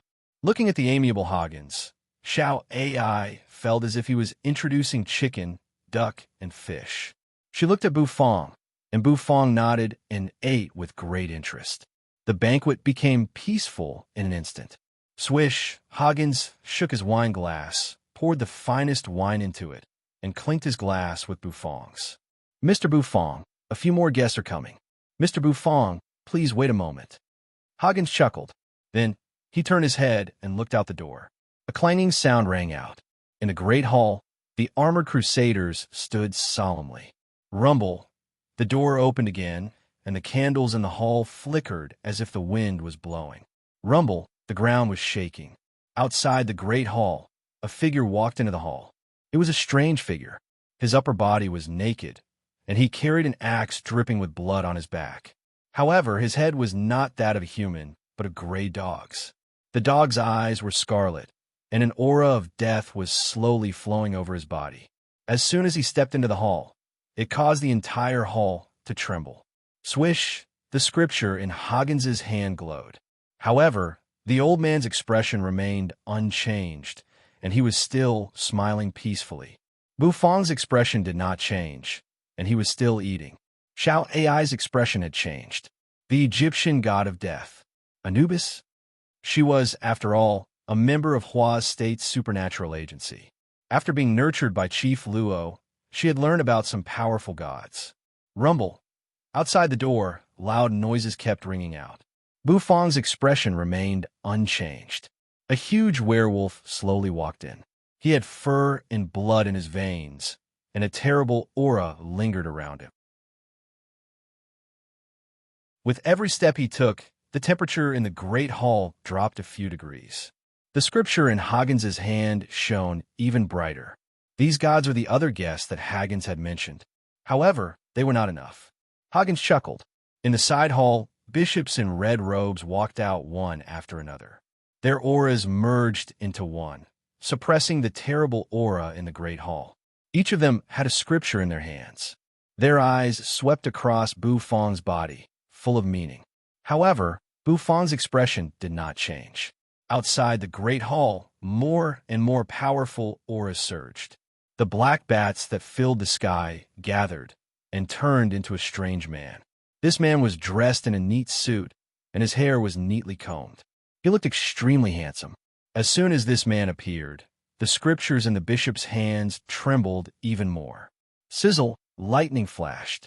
A golden-haired, luxurious man in a long robe walked in from outside. His scepter was full of flashing lightning bolts. More and more gods appeared. Xiao Ai felt more and more uneasy. Sure enough, this was a feast at Hongmen, a feast at Hongmen aimed at Senior. These gods had come with ill intentions. Moreover, the might of these gods made her heart tremble. Some of these gods were even stronger than the gods of India. Some of them were even as strong as the immortal emperors of Hua. Say, Senior. Xiao Ai's hands were shaking. She turned to look at Buffon and found that Buffon was still eating calmly. As for you, she looked at the food with disgust. Obviously, she did not like it. The Empyrean fairy, on the other hand, was eating with relish. She seemed to have accepted the fact that she had become a maid. Huggins looked at Buffon and smiled. Mr. Buffon, these honorable guests have been waiting for you for a long time. Huggins said, Honorable guests? Xiao Ai cursed inwardly. What honorable guests? None of these existences had a good relationship with the Christian church. How could this old man tell that they were honorable guests? A terrible aura kept spreading in the air. More and more gods emerged. Among them, Bufang even saw an acquaintance.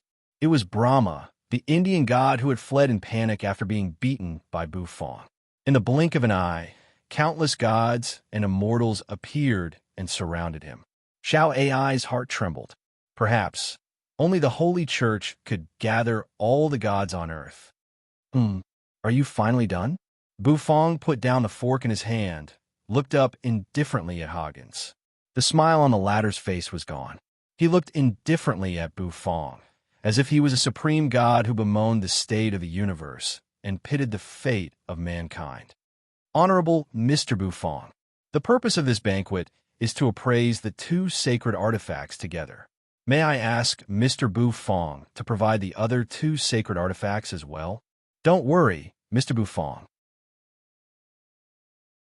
I swear in the name of God that the Christian Church will take good care of the sacred artifacts, Huggins said with a smile. He rose to his feet and took a step back. Then he gently clapped his hands. Hooray! As soon as his voice rang out, the scriptures in the hands of the cardinals flew up. Down below, the gods narrowed their eyes as well. Staring at Bufang, they spread out their divine sense, which seemed to have turned into a huge net and pressed down on Bufang. A six-pointed star emerged under Bufang's feet. A dazzling light soared into the sky and enveloped Bufang. Mr. Bufang, we all want to see it. Don't disappoint us. Archbishop Huggins said. The threat was obvious. He was confident. This array was given to him by the Pope after he prayed to God.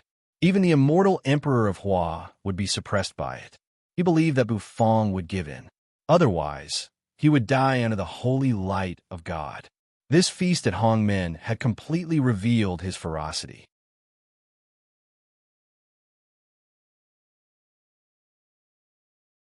Chapter 1638. He turned his head and saw Bufang. After all, this immortal had two holy artifacts. Of course, this was not the aura that Bufang was paying attention to that made him a little afraid. It was calm, as if he was talking about his daily life. Your words are a little harsh. The Holy Church sincerely invites you. You don't have to hurt us with your words. Bufang rose to his feet and gave Huggins an indifferent look.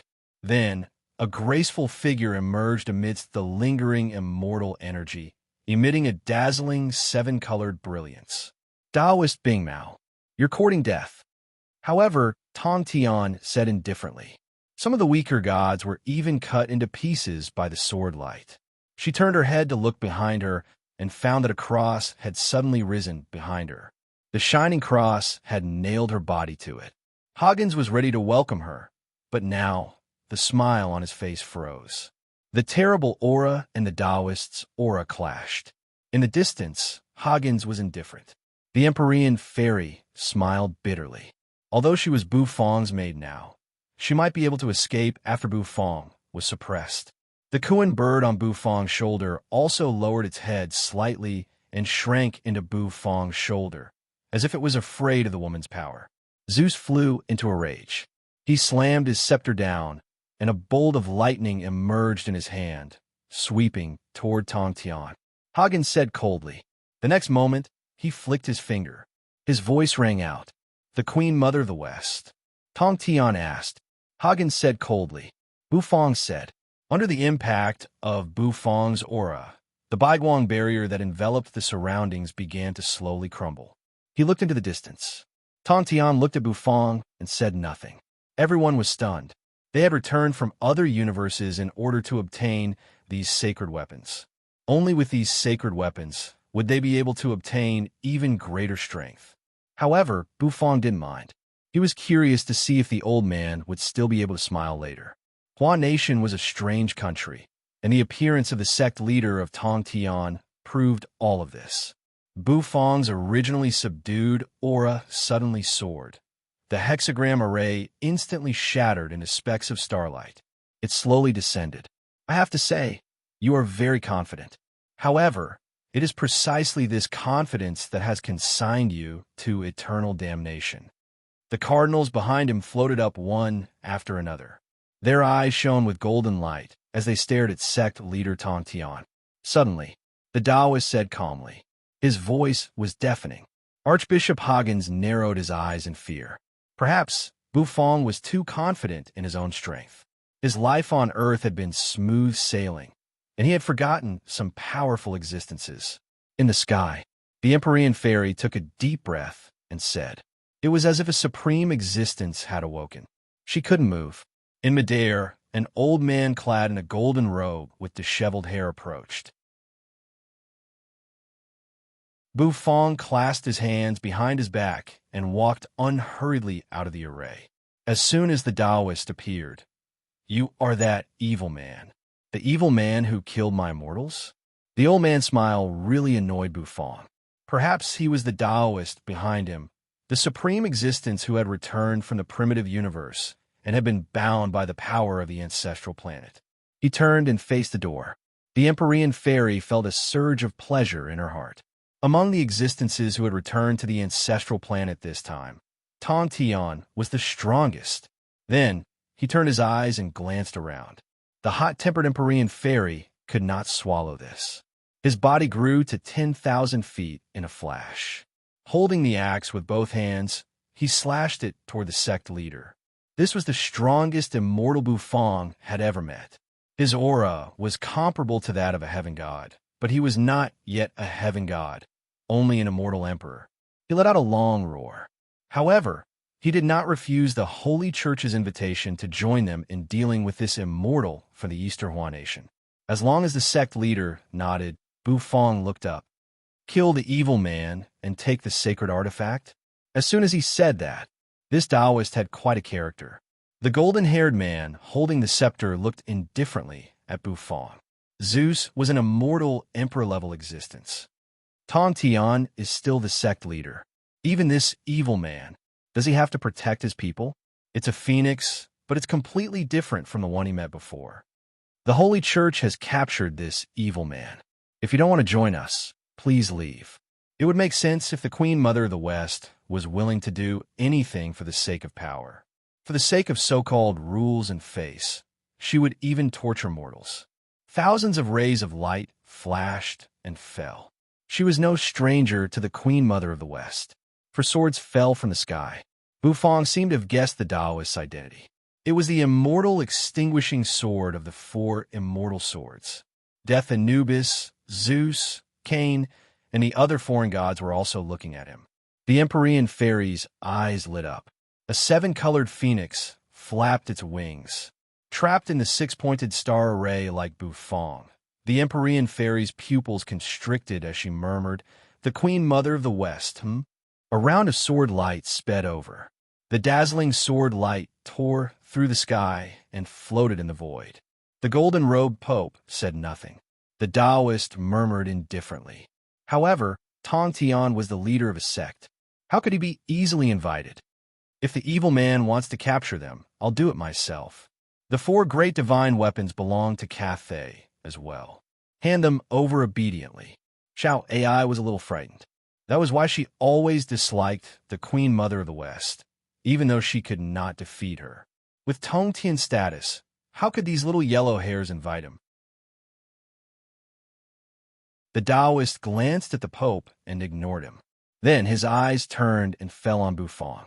He was also furious. Is the so-called divine artifact really that important? All the gods made their moves. However, behind Tong Tian, the four divine swords spun together, turned into beams of sword light, and plunged down. To uncover the secret together, these gods had come. There was a supreme secret on the ancestral planet, and they had returned for it. I can't believe Tong Tian is waging war against so many foreign gods for an evil man. The Western Church was not weak. Perhaps only by gathering the four divine artifacts of the great sage could they discover and study the secret. He had been defeated in the fight for the divine artifact with the Western Church. The Pope focused his eyes. Clutching his scepter, he smashed it down. A powerful shockwave spread through the void. The golden-robed Pope grabbed his scepter as well, and the gems on it shone with a brilliant light. In the depths of the Western Church's palace, that evil man is hateful. But who do you think you are? Do you think you are worthy of attacking the immortals of Hua? This is an internal affair of the immortals of Hua. What does it have to do with you gods? Hagen said, looking at the sect leader with a fiery gaze. The god of death, Anubis, suddenly grabbed the axe that was bleeding from its back. Blood immediately gushed out from the axe. The Pope was now a clone of God. He was supreme and could suppress everything. A rumbling sound rang out in the distant sky. Tong Tian, sect leader. The Queen Mother of the West hesitated for a moment, but in the end, she chose to watch the battle. Archbishop Hagens was very respectful. He glanced in surprise at Tong Tian, who was hovering in the sky. The Empyrean fairy looked puzzled. Down below, Bufong frowned. Down below, Bufong raised an eyebrow and glanced at the Taoist. However, they realized that they had easily smashed the cross into pieces. Bufong narrowed his eyes. Bufong clasped his hands behind his back and looked at Hagens. He was even ready to unleash his power. He felt that this matter was indeed a little tricky. Hagens said, "Capture this evil man. Let's get rid of this troublemaking Taoist first, and then we'll take the sacred artifact." They could feel the aura of the sacred artifact emanating from Bufong. Bufong's eyes burst into golden light as he activated the god of cooking's eye. It was like a stone thrown into a pond, stirring up ripples. Divine power slowly flowed through Bufong's body. It suddenly collided with the sword. She had long been annoyed by these foreign gods. The other foreign gods were also slightly taken aback. They shot forward in a flash, whistling through the air. As soon as he finished speaking, Tong Tian said, "Since Bufong could sense it, so could Hagens." Down below, the Taoist nodded at the Queen Mother and greeted her with 4 swords hanging on his back. This sect leader was definitely a threat to him. Evil men are hateful, but since I've met the immortals of Hua, I won't let you lowly gods bully the immortals of Hua. With a glance, he saw through everything and understood everything. Your Holiness. Xiao Ai felt a little regretful. Was she a little weak? I specially invited a supreme immortal to come to the Holy Church to taste the 4 divine artifacts of the great sage. Now, the remaining 2 sacred artifacts are in this evil man's hands. Kill this evil man. Take the sacred artifacts. Gather the 4 divine artifacts of the great sage, and let us experience the miracle of the ancestral planet together. That array was a gift from God. In his eyes, Bufong had been captured. Hagen smiled warmly. He grabbed the scripture, which kept turning its pages. Golden characters flew out of it, converged, and formed a series of profound mysteries. The immortals of Hua were being bullied by their own people and foreign gods. She turned to look at Bufong, you, and the others. Bufong twitched the corner of his mouth. His eyes scanned the crowd, and his expression grew serious. Rumble, he's a little strong. That aura, he was actually able to force many deities to retreat continuously. As Bufong watched Tong Tian fight with a group of gods, the corner of his mouth curved upward. He could not believe that he was being shielded. Tong Tian said faintly. The array enveloped Bufong like invisible chains, wrapping around Bufong's body. Queen Mother of the West, long time no see. Buzz, a green sword shot out from his back. As soon as the Taoist appeared, the spiritual energy of heaven and earth in the world began to boil. Down below, the foreign gods came to their senses immediately. Sitting on the phoenix's back, the corner of the Queen Mother's mouth twitched. The honored guest of Hua is here. Are you really not going to hand over the 2 sacred artifacts? There are so many gods here. Do you think you can escape? The gods in the Great Hall watched with a faint smile on their faces. Were they tempted by benefits? They had never underestimated the immortals of Hua. Even when facing Bufong, Hagens had carefully set up a trap. However, the sacred artifacts had gathered all the spiritual energy on the ancestral planet, so they were not ordinary. Hand them over, and you don't have to die. Even Bufong sucked in his breath when he sensed his aura. However, for some reason, she felt a little aggrieved.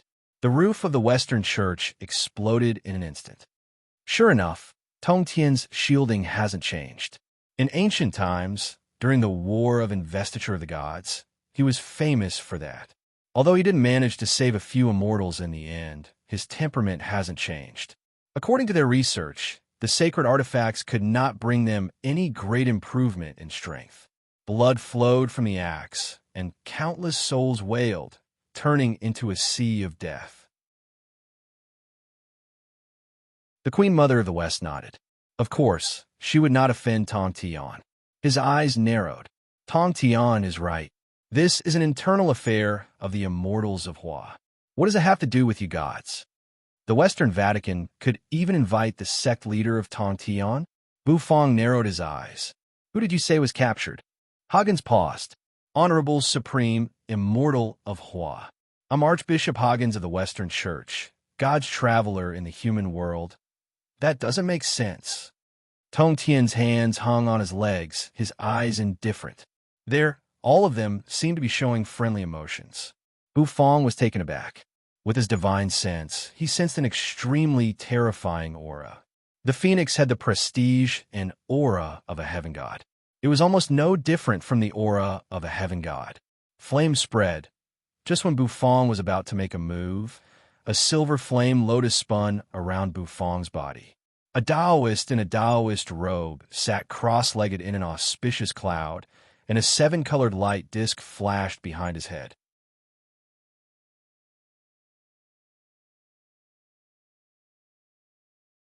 Chapter 1639. The Western Vatican had always ruled the Western special ability world, and it was not just because they were powerful. It was not only because of their strength, but also because of their different methods. The Western Christian Church had many troops, such as the Holy Crusaders, the Chosen Ones, the Holy Knights, the Adjudicators, and so on. They had developed for a long time, and their methods were also unique. Otherwise, the Western Christian Church would not have been able to snatch 2 holy artifacts from so many competitors. They even coveted the remaining 2 holy artifacts, so they invited Bu Fong. They had specially set up an extremely powerful binding array for Bu Fong. The array was a gift from God, and it could seal everything in the world. Archbishop Huggins had always been confident because of this array. He naturally did not dare to underestimate the immortals of Hua, but he was more proud of the means of his own God. However, at this moment, Huggins' heart began to beat inexplicably. He looked into the distance. There, Bu Fong walked out of the array step by step. The complicated patterns on the hexagram array burst into pieces like broken glass.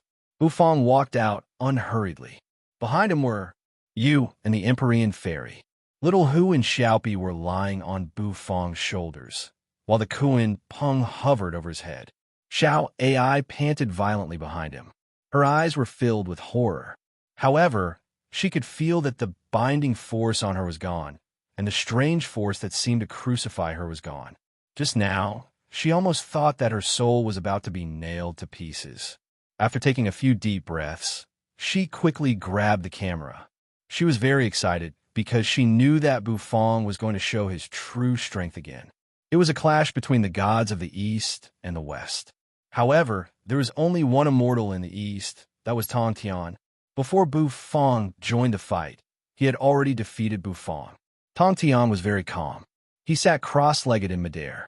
The 4 swords above his head kept spinning, turning into beams of sword light and ripples that suppressed the many gods.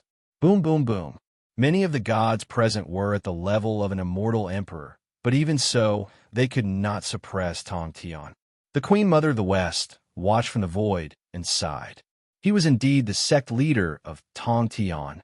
The Egyptian god of death, Anubis, wielded an axe that could crush a person's soul. Then he swung it up and slammed it down on Tong Tian as if it was going to crack a mountain. Tong Tian sat cross-legged, his fingers moving in the air. In an instant, the sword light wrapped around death god Anubis. Every sword light caused fresh blood to spurt out from Anubis' body. How dare you mongrel gods humiliate the immortals of Hua and covet the divine artifact of our ancestral planet? The Tong Tian sect leader curled his lips. Zeus waved his scepter and summoned countless bolts of lightning, blue, purple, silver, gold, Various colored lightning bolts contained supreme pressure as they swept down, destroying the heavens and earth. Under normal circumstances, the Christian church should have long been reduced to ruins. However, the entire church should have been enveloped by a mysterious formation spell. It actually protected the church, allowing the attacks to land on it without causing any damage. Cain was the ancestor of the vampires. He possessed supreme power, and he was an evil spirit wanted by the Christian church. However, this time, Cain had also joined the crusade against the sect leader of Tontion. It was rare for him to join hands with the Pope. Black energy swirled around him, and a blood-red light shot into the sky.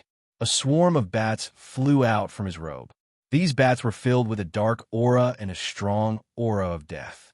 The sect leader glanced coldly at them. The Pope was clad in a golden robe and holding a golden scepter in his hand. Holy light kept spreading from his body, illuminating the world. Boom, boom, boom. The ground cracked in an instant. Beams of golden light surged up from the ground, mixed with the dark energy, and shot toward the sect leader. The Queen Mother of the West was hidden in the void, and her figure could not be seen. In her opinion, the sect leader was a little stupid to help that evil man. Their goal was to kill that evil man and seize the divine artifact, and the alien gods happened to want to help. In the end, the sect leader had to deal with those gods. The Pope, Zeus, Anubis, and Cain. The four immortal emperor-level existences attacked at the same time, suppressing Tontion. The sect leader sat cross-legged in midair. He pointed his index and middle fingers. His status was supreme, and he would not allow these gods to bully him. The next moment, he gave a thought. A rumbling sound rang out. The four sharp, immortal-slaying swords that were originally hovering in the sky immediately hissed. Then, they burst into dazzling light. Thousands of swords fell. They enveloped the four immortal emperor-level existences. In the sky, the Queen Mother of the West's expression changed, and she became extremely vigilant. This is the immortal slaughtering sword array, the number one killing array in the world. The Queen Mother of the West was terrified. The immortal slaughtering sword array was the sect leader's forte, and it could kill gods and immortals. Even a saint-to-be could hardly resist it. This time, the sect leader used it without hesitation. Rumble. In an instant, the sword array enveloped the four immortal emperor-level existences. The swords entangled, destroying heaven and earth. Clanging sounds rang out incessantly. On the other side, Bufong slowly walked out of the six-pointed star array. Hoggins's pupils constricted. Holding the scripture, he stepped back. Behind him, the cardinals approached, raised the scriptures in their hands, and aimed them at Bufong. Where are the other two divine artifacts? Bufong's vermilion robe flapped noisily, making him look even more extraordinary. He looked indifferently at Hoggins, his face expressionless and without the slightest emotion. Hoggins sneered. "You evil man! How dare you covet the holy artifacts of the Holy Church? This is a capital offense." Hoggins said. He turned a page of the scripture. Immediately, one scripture after another materialized and fell from the sky, smashing toward Bufong. They wanted to suppress Bufong. Behind Hoggins, the cardinals prayed at the same time. The scripture seemed to have a corporeal form as it swirled around him, wrapping around his body, arms, and even his fingers. It was a purifying power that wanted to purify Bufong's soul. You and the Empyrean Fairy were also entangled. Immortal energy swirled around the Empyrean Fairy. She was an existence at the level of an immortal emperor, so she was not afraid of this restraint. However, Yu's power is suppressed now, so it's hard for her to use it. Rumble. Then the scripture fell on Nethery. The dark green light around Yu grew stronger and stronger, as if it had turned solid. This was a type of power that could fight back. Devil. This woman is a devil. Hoggins's eyes widened as he stared at Yu. Yu glanced at Hoggins. She felt that the cursed power in her was stirring. Then, Nethery's eyes suddenly turned ghostly green, and the scripture that wrapped around her shattered into pieces. A huge cursed snake appeared and coiled around her body. The expressions of Hoggins and the other cardinals changed dramatically as if they sensed an unparalleled crisis. The curse aura on you made them uneasy. Bufong took a step forward. The scriptures that wrapped around him like chains broke inch by inch. Finally, they disappeared completely. Hoggins was frightened. He felt that things seemed to be out of his control. "Where is the chosen one?" Hoggins roared. He grabbed the cross on his neck, and the cross immediately began to glow. The holy light spread, turned into an energy shield, and enveloped Hoggins. Hoggins shouted as he retreated. Looking at Bufong, who was moving toward him step by step, Hoggins felt that death was approaching. The cardinals were just mortals. They had borrowed the power of God, but their fleshly bodies were extremely fragile. Boom! Expressionless, Bufong took a step forward and appeared in front of Hoggins. Bufong raised his fist and punched the shield. A loud boom rang out. Hoggins felt his whole body shake. Then the cross was covered in cracks and shattered with a loud rumble. "Where is the chosen one? Where's the chosen one?" Hoggins screamed in horror. Bufong broke the shield. Hoggins took a few steps back and fell to the ground. "Tell me, where are the other two sacred treasures?" Bufong looked down at Hoggins and said indifferently. Hoggins shook his head, refusing. Suddenly, Hoggins's face changed. Behind him, two figures suddenly appeared. These two figures held slender long swords and fiercely stabbed toward Bufong. "The chosen one. Kill him for me. It's time to offer your power to God." Hoggins retreated and dashed away. At the same time, the attacks of the two figures holding long swords suddenly landed on Bufong's body. A clanging sound rang out. The swords collided with Bufong's body, producing the sound of metal clashing and sending sparks everywhere. They were two figures in plain linen garments, a man and a woman. They looked like ordinary people. However, as Bufong's eyes were fixed on them, their auras skyrocketed. "Blasphemers! Die!" they said in unison.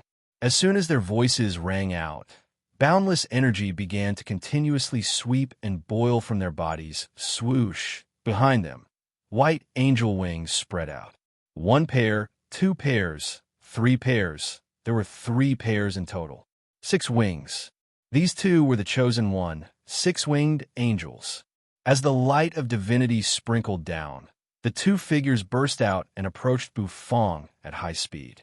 God's chosen one was the main pillar of the Vatican. Those angels that came from God's side made the Vatican a supreme existence. All of a sudden, the pupils of the two 6-winged angels constricted, because their galloping figures suddenly stopped. They felt suffocated. Boom! No one knew when Bufong had approached them. He raised his hands. Then, he grabbed their necks and smashed them to the ground. Bang! The ground exploded. The pure, white feathers immediately fluttered in the air. "Birdman," Bufong said casually. As soon as he said that, he raised his hands and slapped the heads of the two angels. Bang! The two angels turned into millions of specks of white light and disappeared in the distance. Hoggins, who had escaped with his life, was terrified. Why couldn't God's array control him? Why could the 6-winged angels be killed so easily? Was this the power of an immortal emperor of Hua? Bufong looked at Hoggins indifferently. You emerged behind Bufong. The green cursed snake on her body hissed and lunged at Hoggins. Bufong didn't make a move. He just watched. You, who had recovered her strength, wasn't someone Hoggins could deal with. The Empyrean fairy, who was standing next to you, was also shocked by Yu's strength. She had always thought that this woman only had a strong body. She didn't expect that her strength was so terrifying as well. The green snake was filled with the power of the curse, which made the Empyrean fairy's heart palpitate. She could die as soon as she touched it. Boom! The moment the cursed snake approached Hoggins, in the sky above the Christian church, suddenly the light was torn apart. A clanging sound rang out. A divine sword burning with golden flames slashed down from the sky and landed in front of Hoggins with a loud bang. Hoggins was sent flying by the blast. However, Hoggins was wild with joy. That was because The flaming divine sword had also nailed Nethery's cursed snake to the ground. Crack! Crack! In the sky, golden light shone from the clouds. Then a handsome angel clad in armor flew out. This angel had 6 pairs of wings. 12 wings. His body emitted a holy aura that seemed capable of punishing death. With supreme glory, he glanced at everyone. Trying to kill God's emissary is a capital crime. The 12-winged angel said indifferently. As soon as he said that, his hand shook. Immediately, the divine sword rose from the ground and aimed at Buffon.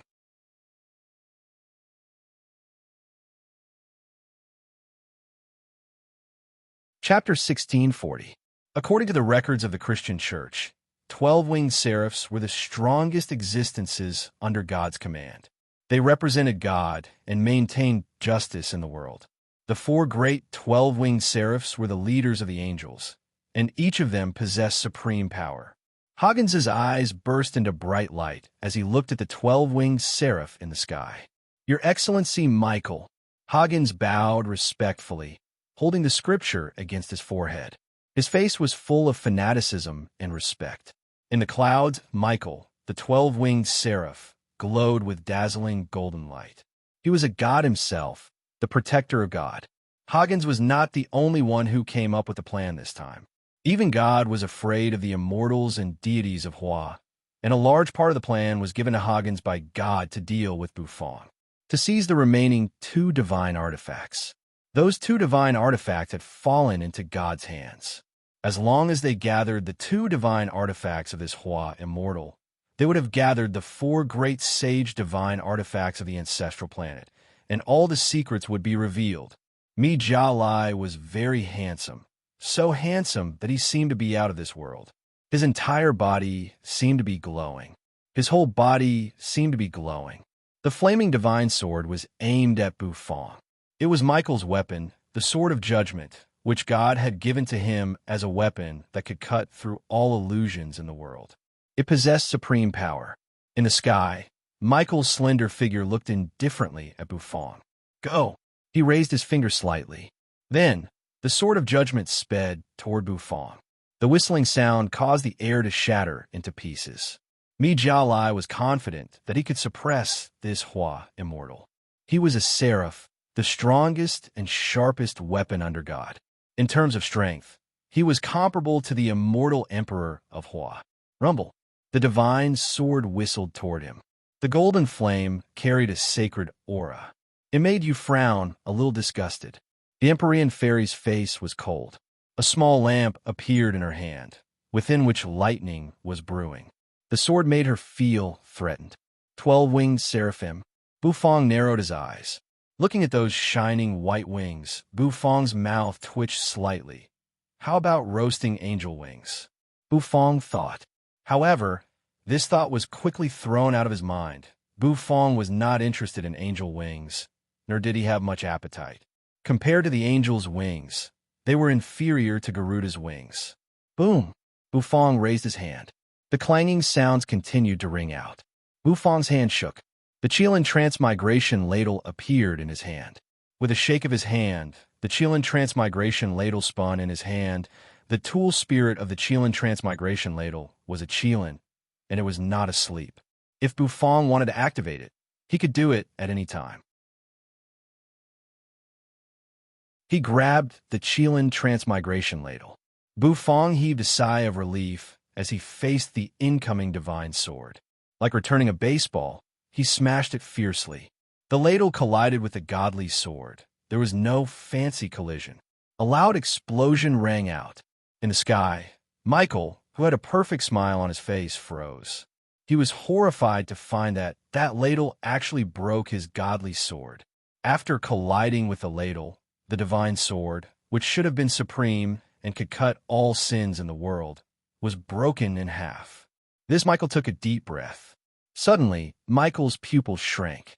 After breaking the divine sword, Buffon walked toward Hoggins, step by step. Hoggins was God's messenger in the human world. How could he be killed by Buffon? That would be a disgrace to God. That was why Michael's wings shook. Like a baiguang, he appeared in front of Buffon in a flash, trying to stop Buffon. Stop. Michael shouted coldly. However, only a fist responded to him. It was a fist surrounded by yin and yang qi. The yin and yang qi seemed to be the purest energy flow in the world, and it came crashing down. Michael raised both hands. The bracers on his arms could help him block the punch. Bam! However, Michael was soon mistaken. The arm guards on his arms shattered, and the terrifying distance crushed his body. The wings on Jia Lai's back shrunk as he flew back and smashed into the ground in the distance, causing the ground to shatter and shatter. Bufang gave Michael an indifferent look. Bufang was an existence who had killed Soul 13, who had become a heaven god. This Michael was only an ordinary god emperor, and he could not even block one punch from Bufang. Tap, tap, tap. The clear sound of footsteps echoed in the broken hall. Soon, Bufang came in front of Hagens. Grabbing Hagens by the neck, he slowly lifted the ladder from the ground. You know what? I hate people who set me up the most. Do you know what happened to the people who set me up? Bufang looked expressionlessly at Hagens, who was being held up by him. Hagens' face was red as he clutched his neck and kept struggling. However, how could he break free from Bufang's grip? Earth's restraint on him was getting weaker and weaker. Bufang even felt that his strength had completely recovered, especially after the two fully awakened artifact spirits returned to him. Bufang felt that his current strength was no weaker than when he was in the chaotic universe. If he could successfully return the remaining two artifact spirits, Bufang's strength would be even stronger than when he was in the chaotic universe. Moreover, Bufang had a feeling. Once the four artifact spirits returned, he would have gathered the god of cooking set. He had a feeling that there was a surprise waiting for him. Bufang might not be as strong as a heaven god now, but he might not suffer too much even if he fought a heaven god. Hagens could not break free at all. Bufang sighed. In the distance, Michael rose to his feet. Flames were burning around his body. That was sacred fire, and it had gathered into a flaming longsword. Holding the sword with both hands, he slammed it down at Bufang. You sinful man, die. Swoosh. As the sword slashed down, the whole Christian church seemed to be cut in half at this moment. The ground kept cracking. However, just as the sword was about to slash Bufang's body, Bufang grabbed the spatula and smashed it down again. The little spatula collided with the huge, flaming sword. Sparks flew in all directions, and Bufang was instantly engulfed by the flames. Michael straightened his body, flapped his wings, and fluttered his feathers. Suddenly, his pupils constricted, because a miserable howl resounded. Bufang stood where he was and scathed. As for Hagens, who was being burned by the flames, he let out a miserable howl. He rolled and crawled on the ground. In the end, he was burned to a crisp, losing all signs of life. Michael's face darkened. Did this mean that he was the one who killed Hagens? Damn it! Michael was furious. Boom! In a flash, his whole body was shrouded in flames, which could burn away all the sins and filth in the world. Michael was completely engulfed in flames. The angel's wings flapped. With a thud, Michael closed in on Bufang. Countless flames swept over. The Empyrean fairy's face changed slightly. She hurriedly threw out the small cup in her hand. Lightning shot out from it. However, when it hit Michael, it did not even cause the slightest ripple. It came with Michael's attack. The scorching heat kept burning and lingering. Swish, his vermilion robe fluttered. Bufang threw a punch. The yin and yang energy swirled around his Taotai arm, colliding with Michael's punch. A rumbling sound echoed. Flames shot up to the sky. In the distance, the experts of the Christian church were all watching the battle. The minor gods who were invited by the Christian church were also watching. Brahma Heaven's body was trembling. That fellow was too strong. An immortal emperor. That fellow was actually an immortal emperor. Rumble, they collided. The flames turned into a tornado and soared into the sky. Then, they vanished completely, revealing the dilapidated ground. The ground was densely covered with cracked stones. Michael, on the other hand, lay there, his eyes listless. At some point, his 12 wings had been torn by Bufang. God blood flowed all over the ground. In the distance, as the sword light swept past, 4 figures fell to the ground, howling miserably. Zeus's scepter was broken, and one of his arms was gone. He was terrified. They were both immortal emperors, but why was Tong Tian so strong? Cain's chest was pierced. Although it was slowly recovering, the sword energy kept twisting around the wound, making it very slow. The Pope was covered in sword wounds, looking miserable. Half of Death Anubis's face had been cut off. They all looked up at the Taoist, sitting cross-legged in the void, feeling a pang of fear. The Taoist was as immovable as a mountain. With just one sword array, they were at their wits' end. They could not break it no matter what. Tong Tian curled his lips. His mind flickered. The immortal slaying sword array spun again. This was the top killing array in the primitive universe. How could these foreign gods understand its power? Even a saint would need some time to break it. These gods were just immortal emperors. Naturally, they would suffer a miserable fate. He smiled faintly. Sect leader Tong Tian pinched his index and middle fingers together, and his eyes suddenly became sharp. How dare these gods bully the immortals of Hua? Swish! Swish! The sword light fell with a boom. Heaven and earth fell silent and gloomy.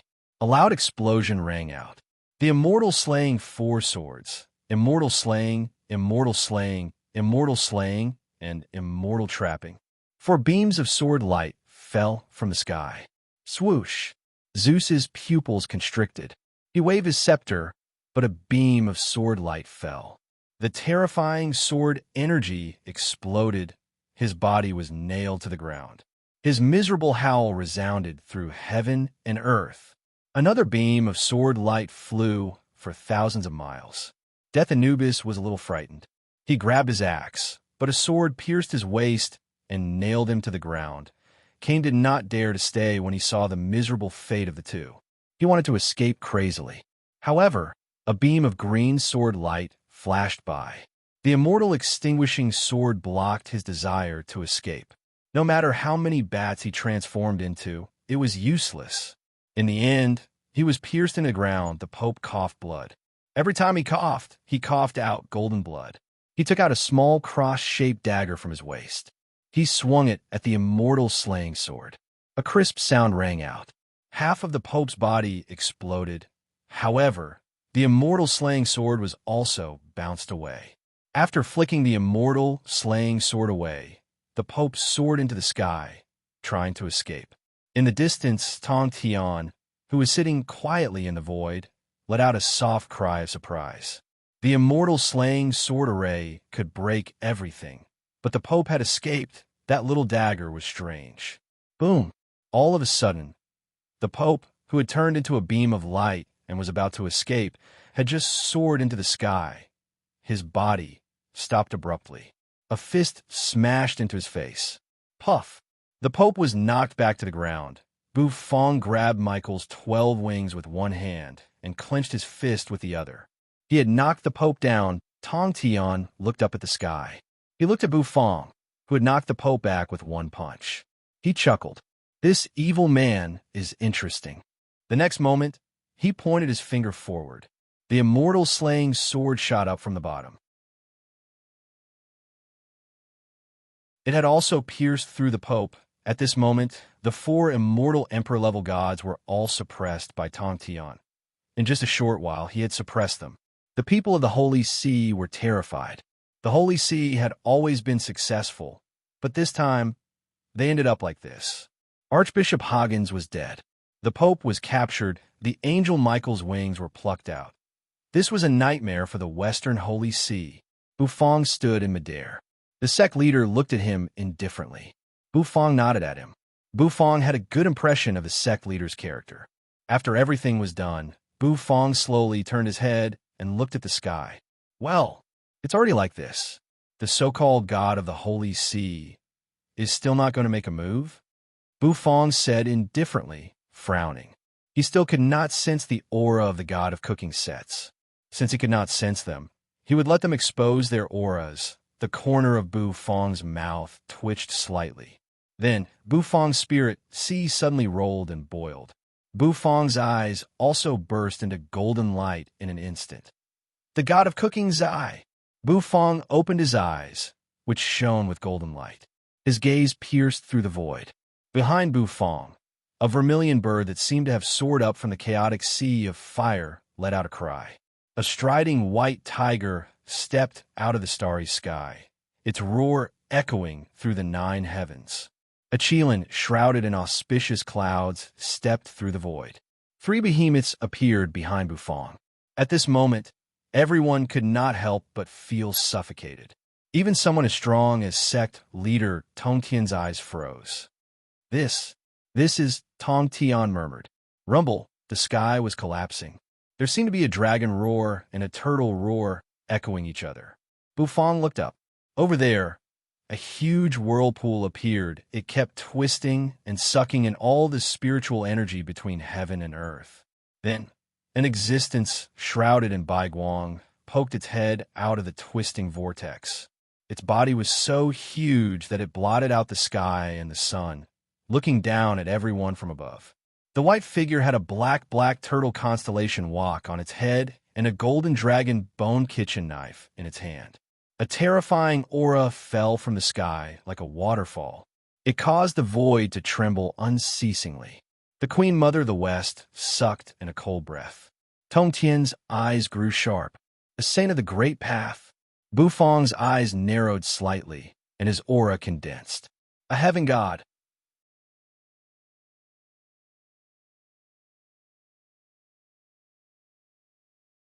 Chapter 1641. Rumble. A terrible vortex was spinning, and a terrible aura kept falling down like a waterfall. The void was collapsing. Pure and holy light shot out from the vortex, dazzling and blinding. What is that? The Empyrean fairy was dumbfounded. She felt that her whole body was enveloped by the aura. A saint of the great path. The Empyrean fairy felt cold all over.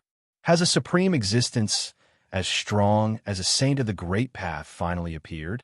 She should have thought of this a long time ago, but she didn't expect it to happen so soon. The Queen Mother of the West was hiding in an auspicious cloud. The phoenix spread its wings, and she was even ready to let it carry her away. The appearance of a saint had dispelled her desire to fight for the divine artifact. With the appearance of a saint, that evil man could no longer control the divine artifact. A saint was supreme, standing at the peak of the universe and looking down at all things. His every word and deed was in line with the great path of the universe, and no ordinary person could resist him. There were also saints of the great path in Hua, and there were quite a few of them. However, those saints stayed in the primitive universe and did not return to the ancestral planet. After all, as saints of the great path, their every move would cause the universe to change. Naturally, they would not leave easily. The appearance of this unparalleled existence caused everyone to burst into an uproar. Tong Tian put away the 4 immortal swords and let them hang over his head. He stared coldly at the saint of the great path in front of him, who was glowing brilliantly. He was a saint to be one step away from becoming a saint of the great path. However, this one step was like a moat that was difficult to cross. He had returned to the ancestral planet to collect the divine artifact so that he could take that supreme step forward. Unfortunately, the restrictive force on the ancestral planet was too strong. He had always suspected that there must be a saint of the great path behind the ancestral planet. Could it be the saint of the great path in front of me? Tong Tian narrowed his eyes. No, it's definitely not this saint of the great path in front of me. The aura of this saint did not have a crushing power, and it could not suppress the power of heaven and earth. However, the saint of the great path in front of him, who was holding the dragon bone knife and had a black walk over his head, did not make Tong Tian feel any pressure. If those saints of the great path from the primitive universe appeared, even Tong Tian would have to bow his head. After all, those saints of the great path were really terrifying. An existence that could obliterate all living things with a single thought. Bufong also looked at the holy light figure. Of course, Bufong's gaze was still focused on the kitchen knife in the man's hand and the black walk above his head. The black turtle constellation walk and the dragon bone kitchen knife. The corner of Bu Fong's mouth twitched. The god of cooking set was finally complete. In the direction of the Vatican, the cardinals knelt on the ground. The members of the Vatican were also kneeling on the ground in panic and fanaticism. Their faces were filled with faith. Xiao Ai's hand that was holding the camera was shaking. Oh my God, God, is it really God? God has come out? Is Senior Bu going to face God now? God can't eat it. The netizens were stunned, and so were the people of the world. God? That was a supreme existence in the legends, and it actually appeared. Could it be that Bu Fong could fight against God? Why is God holding a black pot over his head? Does God also take the blame? No, no, no. Based on my years of experience in reading faces, God may also like food. The appearance of the huge figure that blotted out the sun had stirred the whole world. People were talking about it, but more of them knelt on the ground, shivering. God's majesty could not be violated. Shrouded in a golden light, God's body was half revealed in the huge vortex. God did not speak. His eyes turned and fell on Bu Fong. A terrible pressure fell in an instant. Bu Fong felt as if he was carrying a mountain on his shoulders. A saint of the great path should be the so-called heaven god. However, Bu Fong was not afraid of a heaven god now. It was not like he had never killed a heaven god before. This guy is holding my kitchen knife and black walk, and he's still going to kill me? Buzz, in the vortex where God was, one angel after another flapped his wings and flew out. They howled, clad in armor and wielding weapons. It was as if the divine realm was attacking. Hand over the other two sacred artifacts. God said. His voice rumbled, causing heaven and earth to tremble. Under God's command, the angels locked onto Bu Fong and flew toward Bu Fong like crazy. All kinds of weapons whistled across the sky. Some angels, who looked like children, carried bows and arrows on their backs, drew their bows, and shot at Bu Fong. After the small arrows streaked across the sky, they all transformed into sharp spears and fell from the sky. Boom, boom, boom. One arrow after another fell to the ground. Deep pits were blasted out of the ground. Many gods did not have time to dodge and were pierced by the spear-like arrows. These angels showed no mercy when they attacked. Tong Tian sat cross-legged in midair, unafraid of these arrows. The Queen Mother of the West was also hiding in an auspicious cloud. She flicked her finger and produced a light screen to block the arrows. Bu Fong was even more unscathed.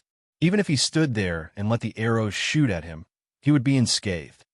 Hand over the sacred artifacts? Ridiculous, Bu Fong said lightly. In the face of a saint of the great path, Bu Fong showed no fear. Step by step, he rose into the sky and soared into the sky. He held Little Hu in his arms. Then, he patted Little Hu's butt.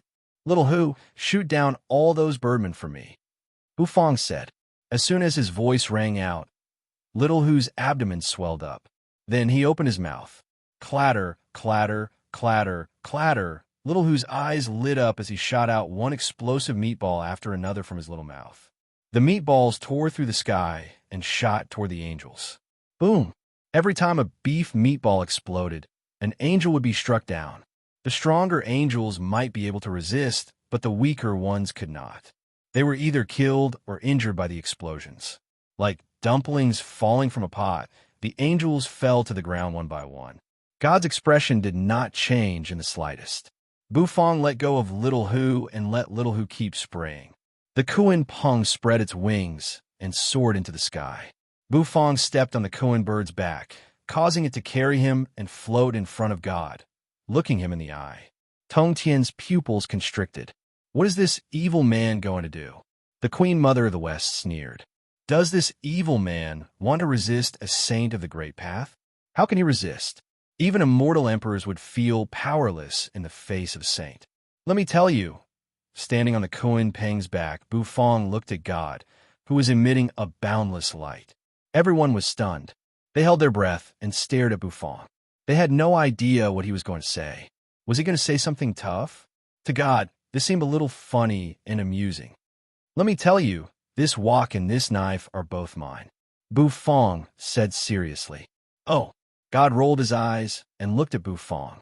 Being stared at by this gaze, Bu Fong immediately felt tremendous pressure. This whole world is mine, God said. Bu Fong was speechless. I met someone who knows how to show off better than me. The corner of Bu Fong's mouth twitched. I'm serious, Bu Fong said, frowning. Does this God think I'm joking with him? He thought. However, God stopped talking. Slowly, he raised the kitchen knife in his hand and slashed it down at Bu Fong. In a flash, Bu Fong could feel that the space around him had been sealed, and he could not move at all. He could only watch as God slashed at him with the kitchen knife. Tong Tian's face froze slightly. The Empyrean fairy's expression changed dramatically. You, on the other hand, frowned. The Queen Mother of the West sneered gloatingly in the auspicious cloud. How dare this evil man be so presumptuous in front of a saint of the great path? How dare he covet a saint's divine artifact? How reckless! Now, this evil man is going to pay the price for his reckless behavior. Rumble! The dragon bone kitchen knife fell. The huge dragon bone kitchen knife exuded a supreme pressure.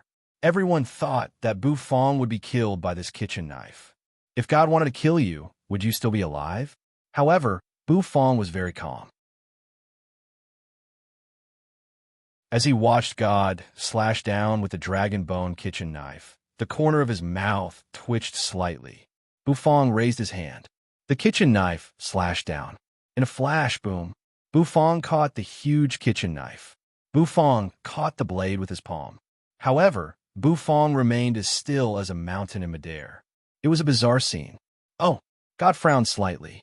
He seemed a little puzzled as to why his knife was blocked. He was a saint of the great path. With a slash, even heaven and earth would be split apart, let alone a mere immortal. You're using my knife to cut me. Are you stupid? Suddenly, a faint voice rang out between heaven and earth. Then, the huge dragon bone kitchen knife began to shrink at a rapid speed. Slowly it shrunk. It was out of God's control and eventually fell into Bu Fong's hand. Bu Fong held the dragon bone kitchen knife and twirled it in his hand. The golden knife light was dazzling and dazzling. Oh, Tong Tian felt a little incredulous. Bu Fong actually took a divine artifact from a saint of the great path. God frowned, and his eyes were sharp as if he wanted to see through Bu Fong. The kitchen knife was out of his control. It was as if it really belonged to this immortal in front of him. Impossible. How could a mere immortal be the master of the 4 divine artifacts that monopolize the ancestral planet's spiritual energy? If that was the case, how could this guy in front of him be just an immortal? Even if he was not a chaotic sacred lord, he should be a saint of the great path. How could an ordinary immortal have the ability and qualification to master such a divine artifact? The energy contained in the kitchen knife and the black walk was so vast that even he could not see through their secrets. With this thought in mind, God's eyes turned cold. He slowly raised his hand. His palm seemed to cover the sky as it came toward Bu Fong from the bottom up. In an instant, Bu Fong felt that his body was being sucked into a different world. God propped his palm up and looked down at it. In his palm, holding the dragon bone kitchen knife, Bu Fong stood on the koan bird and hovered in the air. A world in a palm. He furrowed his brows. The next moment, he signaled the koan bird to fly at top speed. The koan bird under his feet let out a sonorous cry. Its voice tore through the sky. Then it flapped its wings. Suddenly, a gust of wind rose. It soared 90,000 miles into the sky. Bu Fong could feel the scenery around him changing rapidly. After flying for a long time, the koan bird was tired of flying. Finally, it stopped. In the distance, 5 towering pillars towered between heaven and earth. The corner of Bu Fong's mouth twitched. A divine kingdom in a palm? Did he learn from Lord Buddha? Bu Fong exhaled. Outside, everyone was stunned. The koan bird had spread its wings and soared 90,000 miles into the sky. After flying for so long, it still could not escape from God's palm.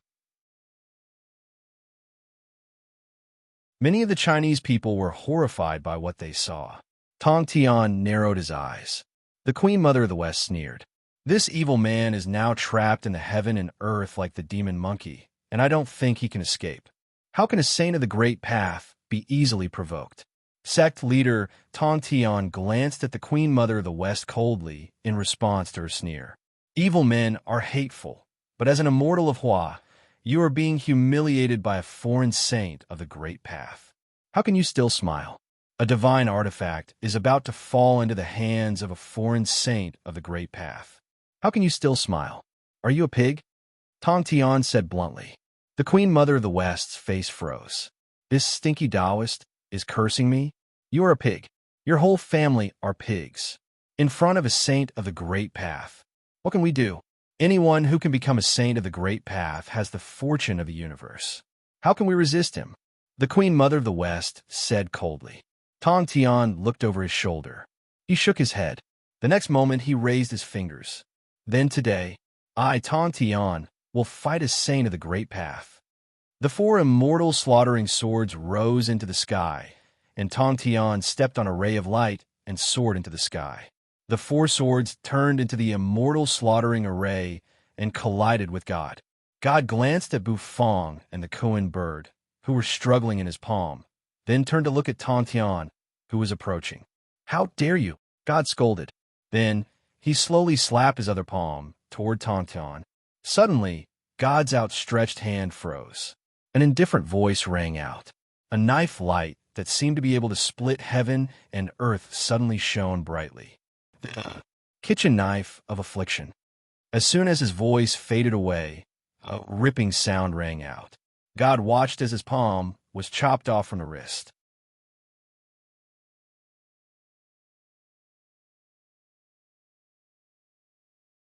Chapter 1642.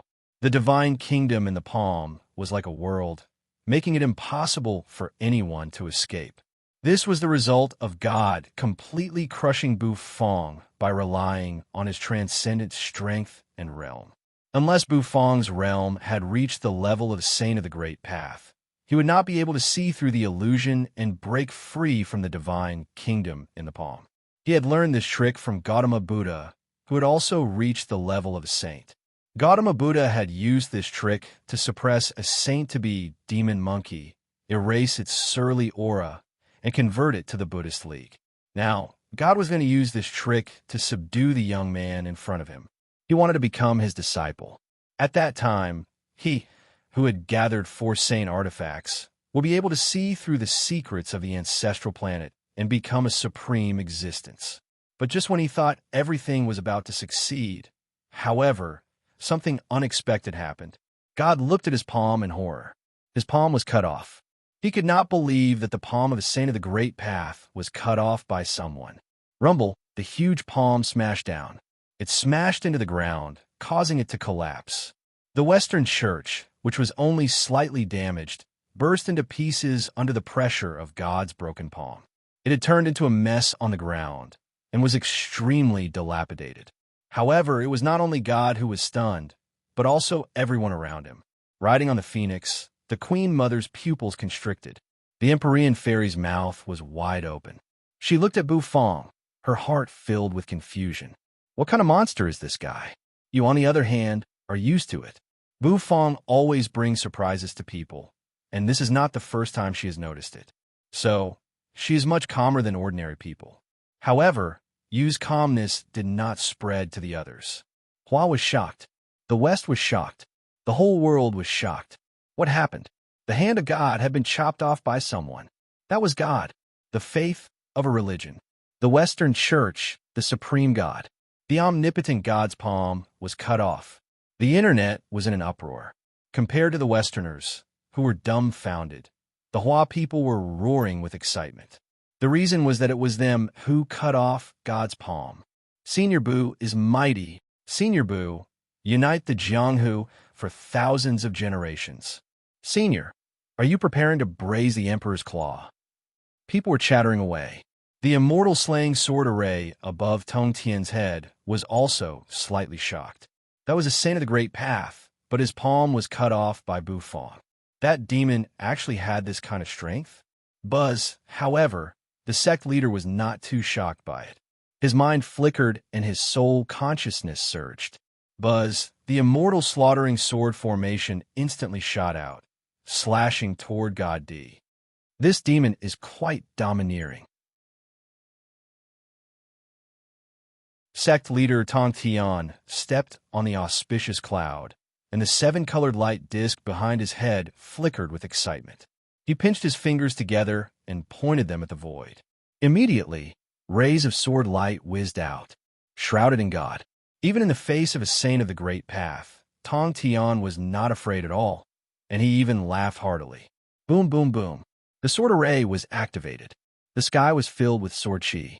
The terrifying sword chi turned into a sea of sword chi. The ground crumbled, and countless sword chi rushed out of it. Inside the sword array, for sharp divine swords, green, red, and white, were shuttling back and forth, bringing with them supreme power. They were immortal slaughtering, immortal slaying, and immortal trapping. In a flash, God D was enveloped by the sword array. Crazy. He's completely crazy. Riding on the phoenix, the Queen Mother of the West kept murmuring. She really thought that Tong Tian was crazy. How dare he attack a saint of the great path? Amid the countless sword chi, a knife light slashed out. The Kuan Peng spread its wings, carrying Bufang's body as he hovered in midair. His vermilion robe flapped noisily. His aura reached heaven and earth. In the distance, Little Hu flipped over and landed on his shoulder, his nine tails wagging behind him.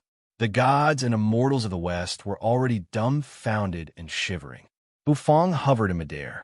Sect leader Tong Tian came over, gave Bufang a deep look, and stood side by side with Bufang. You evil man, you're a real man. It's good to show off the immortals of Hua. Tong Tian said.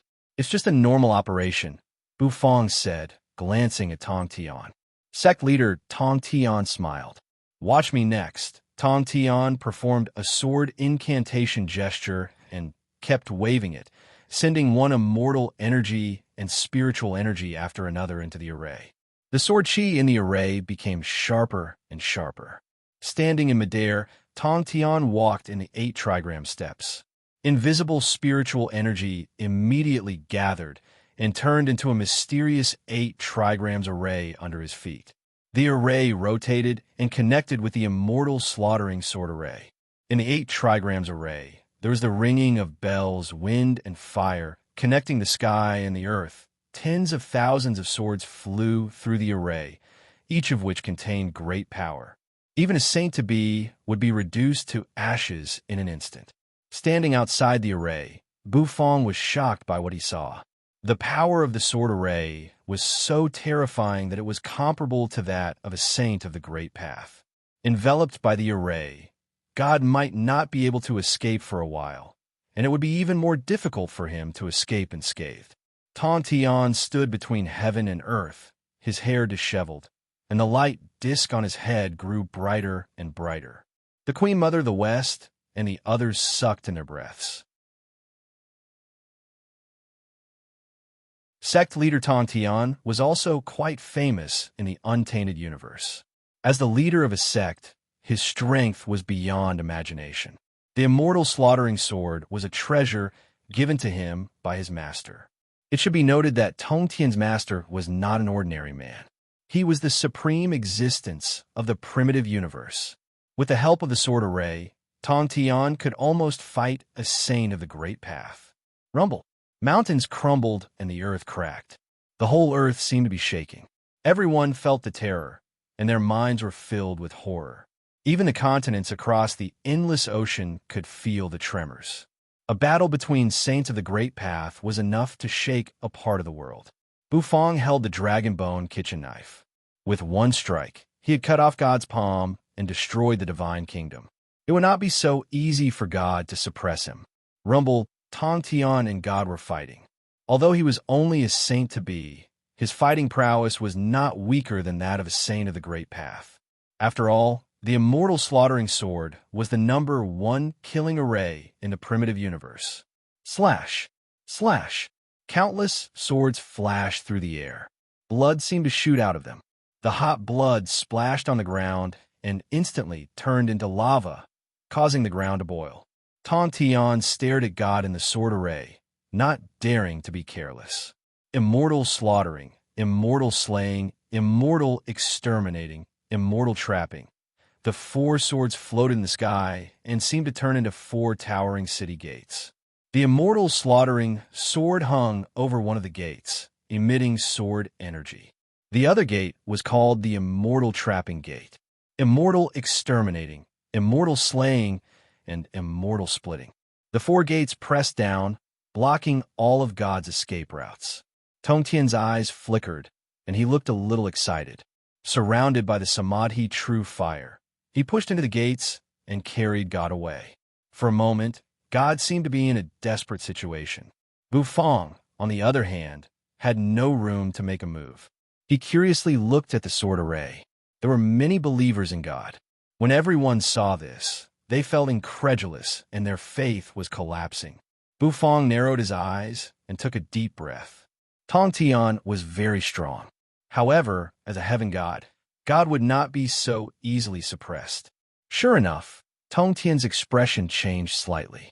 He could not believe that the immortal slaughtering sword array, a great killing weapon, was showing signs of being pushed away. Buzz, a rumbling sound rang out. Tong Tian's expression completely changed. The watchtower cracked. Then, a black sword flew over and hovered behind him. The sword glowed brightly. However, the crumbling watchtower seemed to be moving at the same time.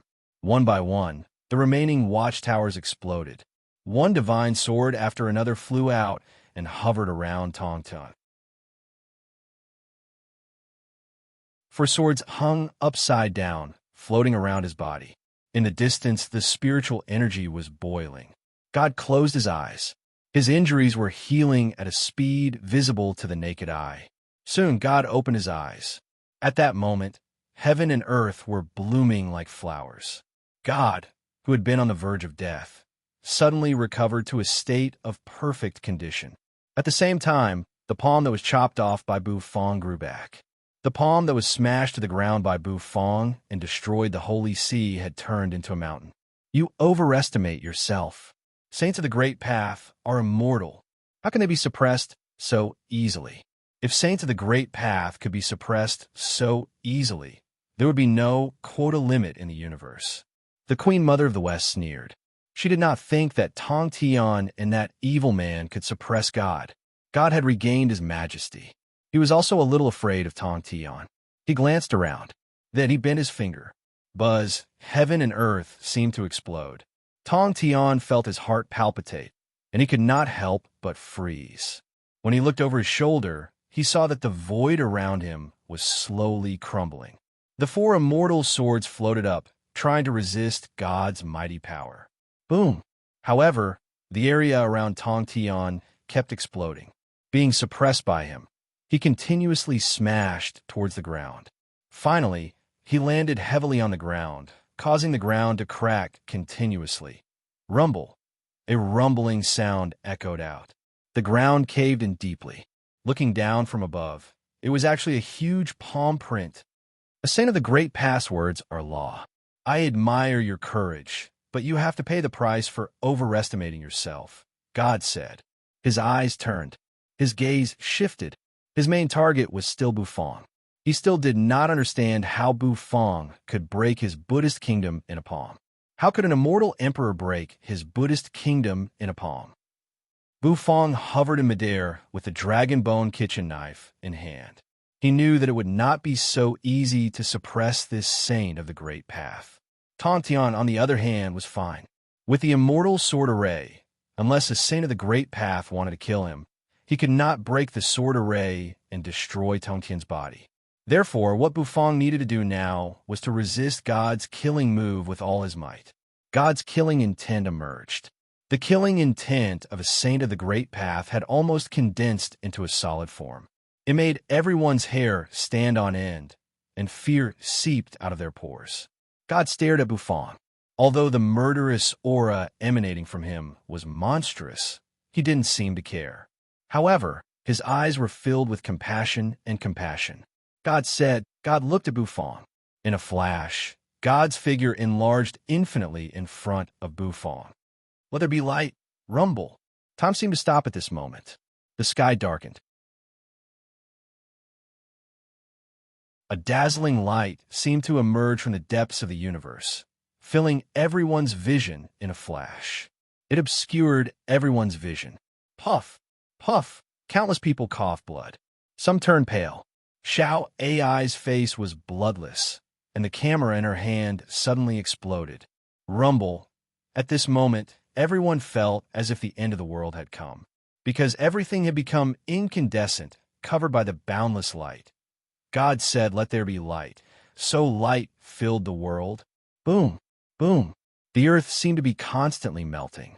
God hovered in the Baiguang, supreme and supreme. Everyone knelt on the ground. They couldn't hold on any longer, feeling as if they were about to explode at any moment. God looked at them indifferently. The four swords above Tong Tian's head, which shrouded his body, barely resisted the attack. Even he couldn't resist it. What would happen to Bufang, who was at the center of the attack? Bufang was just an immortal emperor. He would probably be burned to ashes in an instant. Tong Tian breathed a sigh of relief. Suddenly, he froze, because in the bright Baiguang, gradually, a dark figure emerged. In front of God, at some point, a dark figure had appeared and covered the Baiguang, making the world a little dimmer. Then, the figure slowly raised a ladle in his hand. Under the light of God, the ladle's shadow fell all over the world. God paused. Tong Tian paused. Everyone was taken aback. Finally, under everyone's watchful eyes, the ladle slowly knocked down. It hit God's face. Under this ladle, the endless light of God was like a short-circuited light bulb. With a sizzling sound, it went out.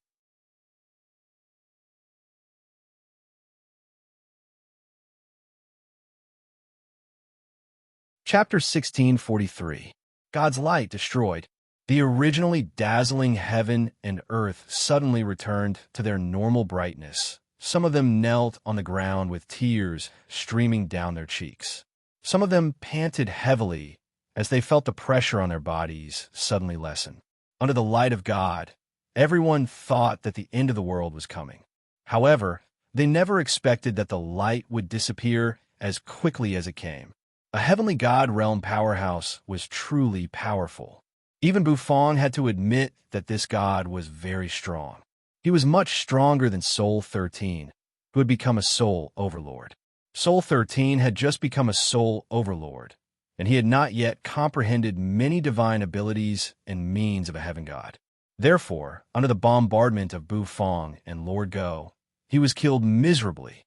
However, the god in front of him had mastered the power of a heaven god. He was immortal, indestructible, and difficult to kill. Bufang panted. He held the Qilin transmigration ladle in his hand and smashed it on God's face. The dazzling light disappeared in an instant. The vermilion robe on Bufang's body flashed and emitted hot steam. Obviously, it had taken him a lot of strength to resist the light. Everyone was stunned. The sect leader of Tong Tian watched the scene. Suddenly, he stroked his beard and burst out laughing, his face flushed. This evil man is really strengthening the power of the immortals of Hua. The slap in the face was chilling. Rumble, God's face had disappeared. All that was left was a pitch-black hole, which kept spinning and causing the void to collapse. God's face had been smashed by Bufang's ladle. The scene shocked the world. In the ruins of the Christian church, the cardinals trembled and knelt on the ground, looking at the scene in despair. Could it be that even God could not suppress this evil man? The great cause of the Christian church, which had lasted for 1,000 years, had collapsed in the hands of this evil man. Boom! A rumbling sound came from under Bufang's feet. The Kuan Peng spread its wings and soared 90,000 miles into the sky. In an instant, he pushed Bufang's body away from God. Standing on the Kuan Peng's back, Bufang felt his aura fluctuating. The hand holding the ladle was trembling slightly. Buzz, the immortal slaying swords flew around Tong Tian, wrapping around his body and bringing him to Bufang's side. Well done. If he wants light, you give him a scoop. It's very exciting. Tong Tian looked at Bufang, stroked his beard, and laughed. He felt that he could laugh about this for a year. Perhaps this evil man was the only one who dared to slap a saint of the great path in the face. What is that ladle? How could it smash the face of a saint of the great path? Don't tell me this saint of the great path will destroy the ancestral planet and fight you to the death. Tong Tian said. A clanging sound was heard. The four swords floated behind him as if they had returned to their sheaths. Tong Tian glanced at the Kuan Peng under Bufang's feet and clicked his tongue. That was an ancient Kuan Peng, a very proud divine beast, and yet it was willing to become Bufang's mount. At the thought of this, Tong Tian performed an incantation gesture with his hands. Soon a beam of light shot out. The sound of a bull's moo rang out. A large black water buffalo appeared from the void of space. The buffalo was handsome, but it only had 2 feet. Its aura was as majestic and oppressive as a mountain. Its horns were curved as if they were going to break through the sky. On its forehead was a painting of the yin and yang poles. This buffalo was the divine beast Kuei Ox, Tong Tian's mount. In order not to be outdone by Bufang's Kuan Peng, he summoned the Kuei Ox. Oh! Bufang raised his eyebrows slightly. He glanced at the sturdy, fat bull under Tong Tian, and his eyes lit up. This ox is not bad, Bufang said sincerely. Tong Tian stroked his beard and nodded slightly. The Kuei Ox was a divine beast of heaven and earth. Although it was not as powerful as a divine dragon or phoenix, it was still very noble. However, Tong Tian was a little puzzled because he found that his Kuei Ox seemed to be shivering under Bufang's praise. Why are you shivering? He's praising you. In the distance, the god's face, which had been smashed, slowly emerged. His face was as cold as water, and there was no longer the merciful look on it. He can't destroy the ancestral planet, Bufang said faintly. It was an answer to Tong Tian's question. There were mysteries on Earth, and there seemed to be a supreme existence watching everything in the sky. That supreme existence would not allow this saint of the great path to destroy the ancestral planet. Of course, I know that he won't have the chance to destroy the ancestral planet. Tong Tian twitched the corner of his mouth as if he had sensed something. In the distance, the god's face was gloomy. Just now, his heart skipped a beat. He gave the ladle in Bufang's hand a deep look. He could not believe that the ladle could smash his face. What kind of ladle is that? Why do I sense the aura of a saint artifact from it? Aren't there only 4 saint artifacts? The chef robe on the evil man, the stove, the dragon bone kitchen knife, and the black wok in his hand. But the god was sure that he had sensed the same aura from the ladle as the 4 great sage artifacts. That ladle is also a saint artifact. Impossible. The ancestral planet only gave birth to these 4 saint artifacts. What is that ladle? The god felt as if he had accidentally discovered some great secret. And this secret was with the evil man. The 5th saint artifact? Could it be related to the secret of the ancestral planet? That must be it. The god's heart was suddenly on fire. However, his expression did not change. Previously, he had planned to kill this demon man, but now, he suddenly wanted to subdue this demon man. He wanted the evil man to tell him all the secrets. At the thought of that, God looked at Bufang with a fiery look in his eyes. The way this old man looks at you is a little strange. Tong Tian was not far from Bufang. He was also shrouded by the god's eyes, so he asked with a strange face. Bufang was a little puzzled. The god was very excited. The way he looked at Bufang became softer. He was still wondering how Bufang was able to snatch the dragon bone kitchen knife from his hands, but now it seemed it must be because this evil man had some connection with the saint artifact. Rumble. At that thought, the god raised his hand, grabbing the black wok above his head. What? Bufang's face stiffened. In the distance, the god flicked his finger. The black turtle constellation wok tore the void, shooting toward Bufang. The black turtle constellation wok weighed millions of pounds. If it moved like that, even a mountain would be flattened. Even an ordinary immortal emperor would be crushed to pieces if he caught the wok with his bare hands. However, Bufang was speechless at the god's behavior. Was this guy trying to kill him with the wok? Was he so angry that he had a brain cramp? He reached out his hand. His mental force surged in his spirit sea, creating raging waves.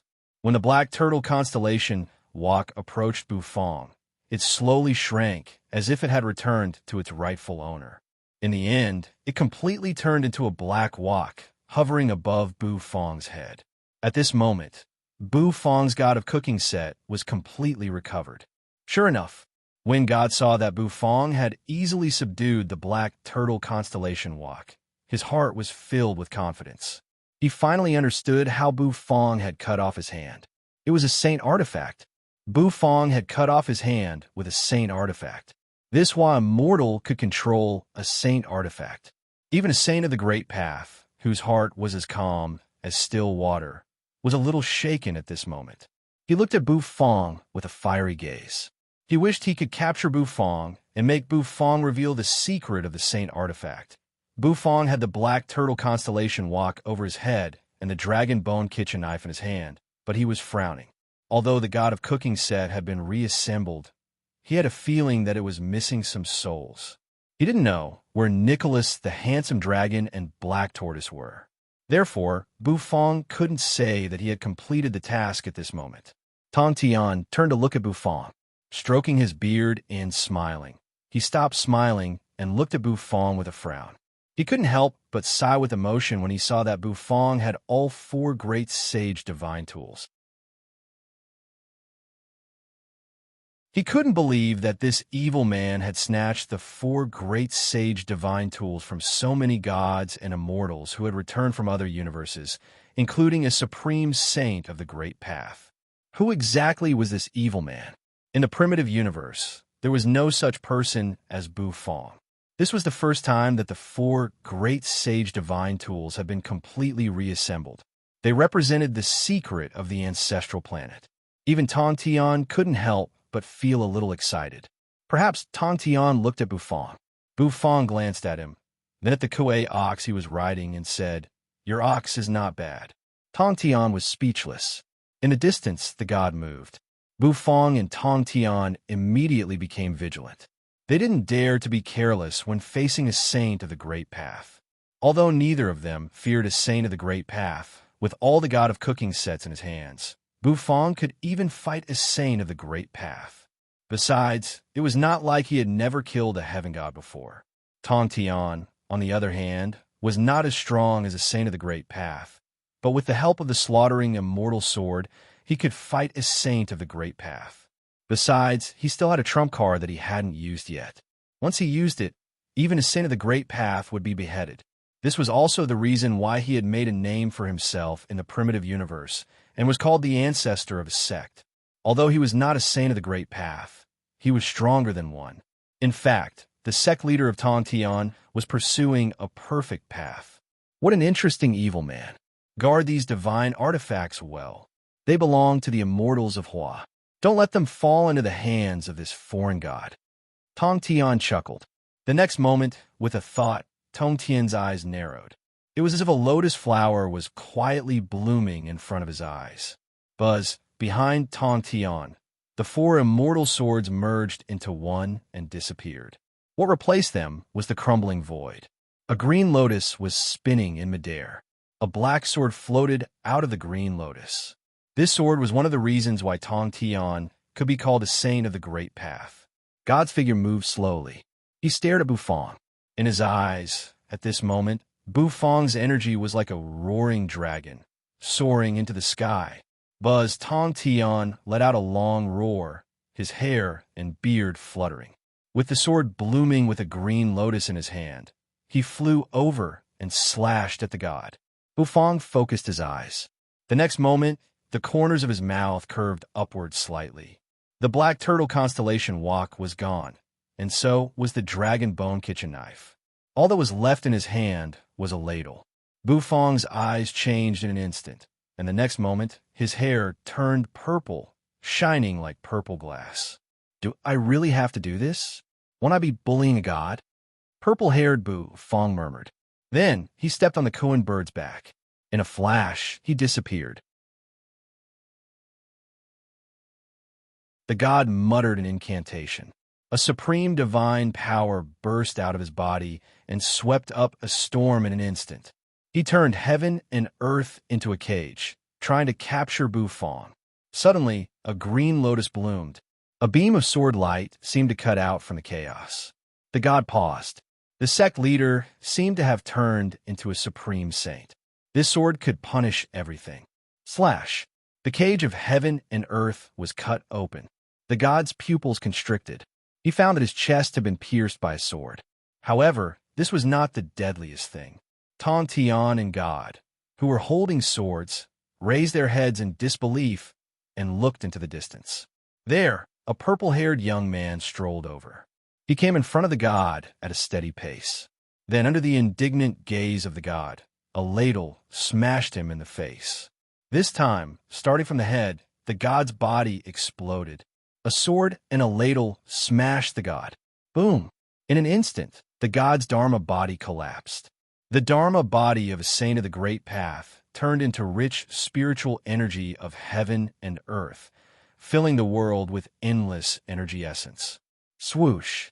Countless strands of essence energy turned into a torrential storm that swept across the world. All over the world, the spinning black hole came to an abrupt stop. Then everyone greedily absorbed the energy essence.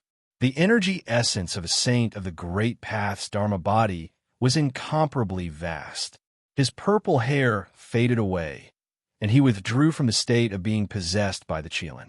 Bufang frowned and looked at the sky. Tong Tian also looked at Bufang in shock. The feeling that Bufang gave him just now made him suck in a cold breath. Above the ninth heaven, layers of dark clouds slowly rolled over. Bufang could feel that the broken Dharma body of the god seemed to have turned into nutrients and was being absorbed. In the clouds, a faintly discernible figure was sitting cross-legged, his gaze piercing through the nine heavens as he looked at Bufang. You're tuning into the Warrior Lore YouTube channel. Don't forget to subscribe and join us on this journey to catch the most captivating stories.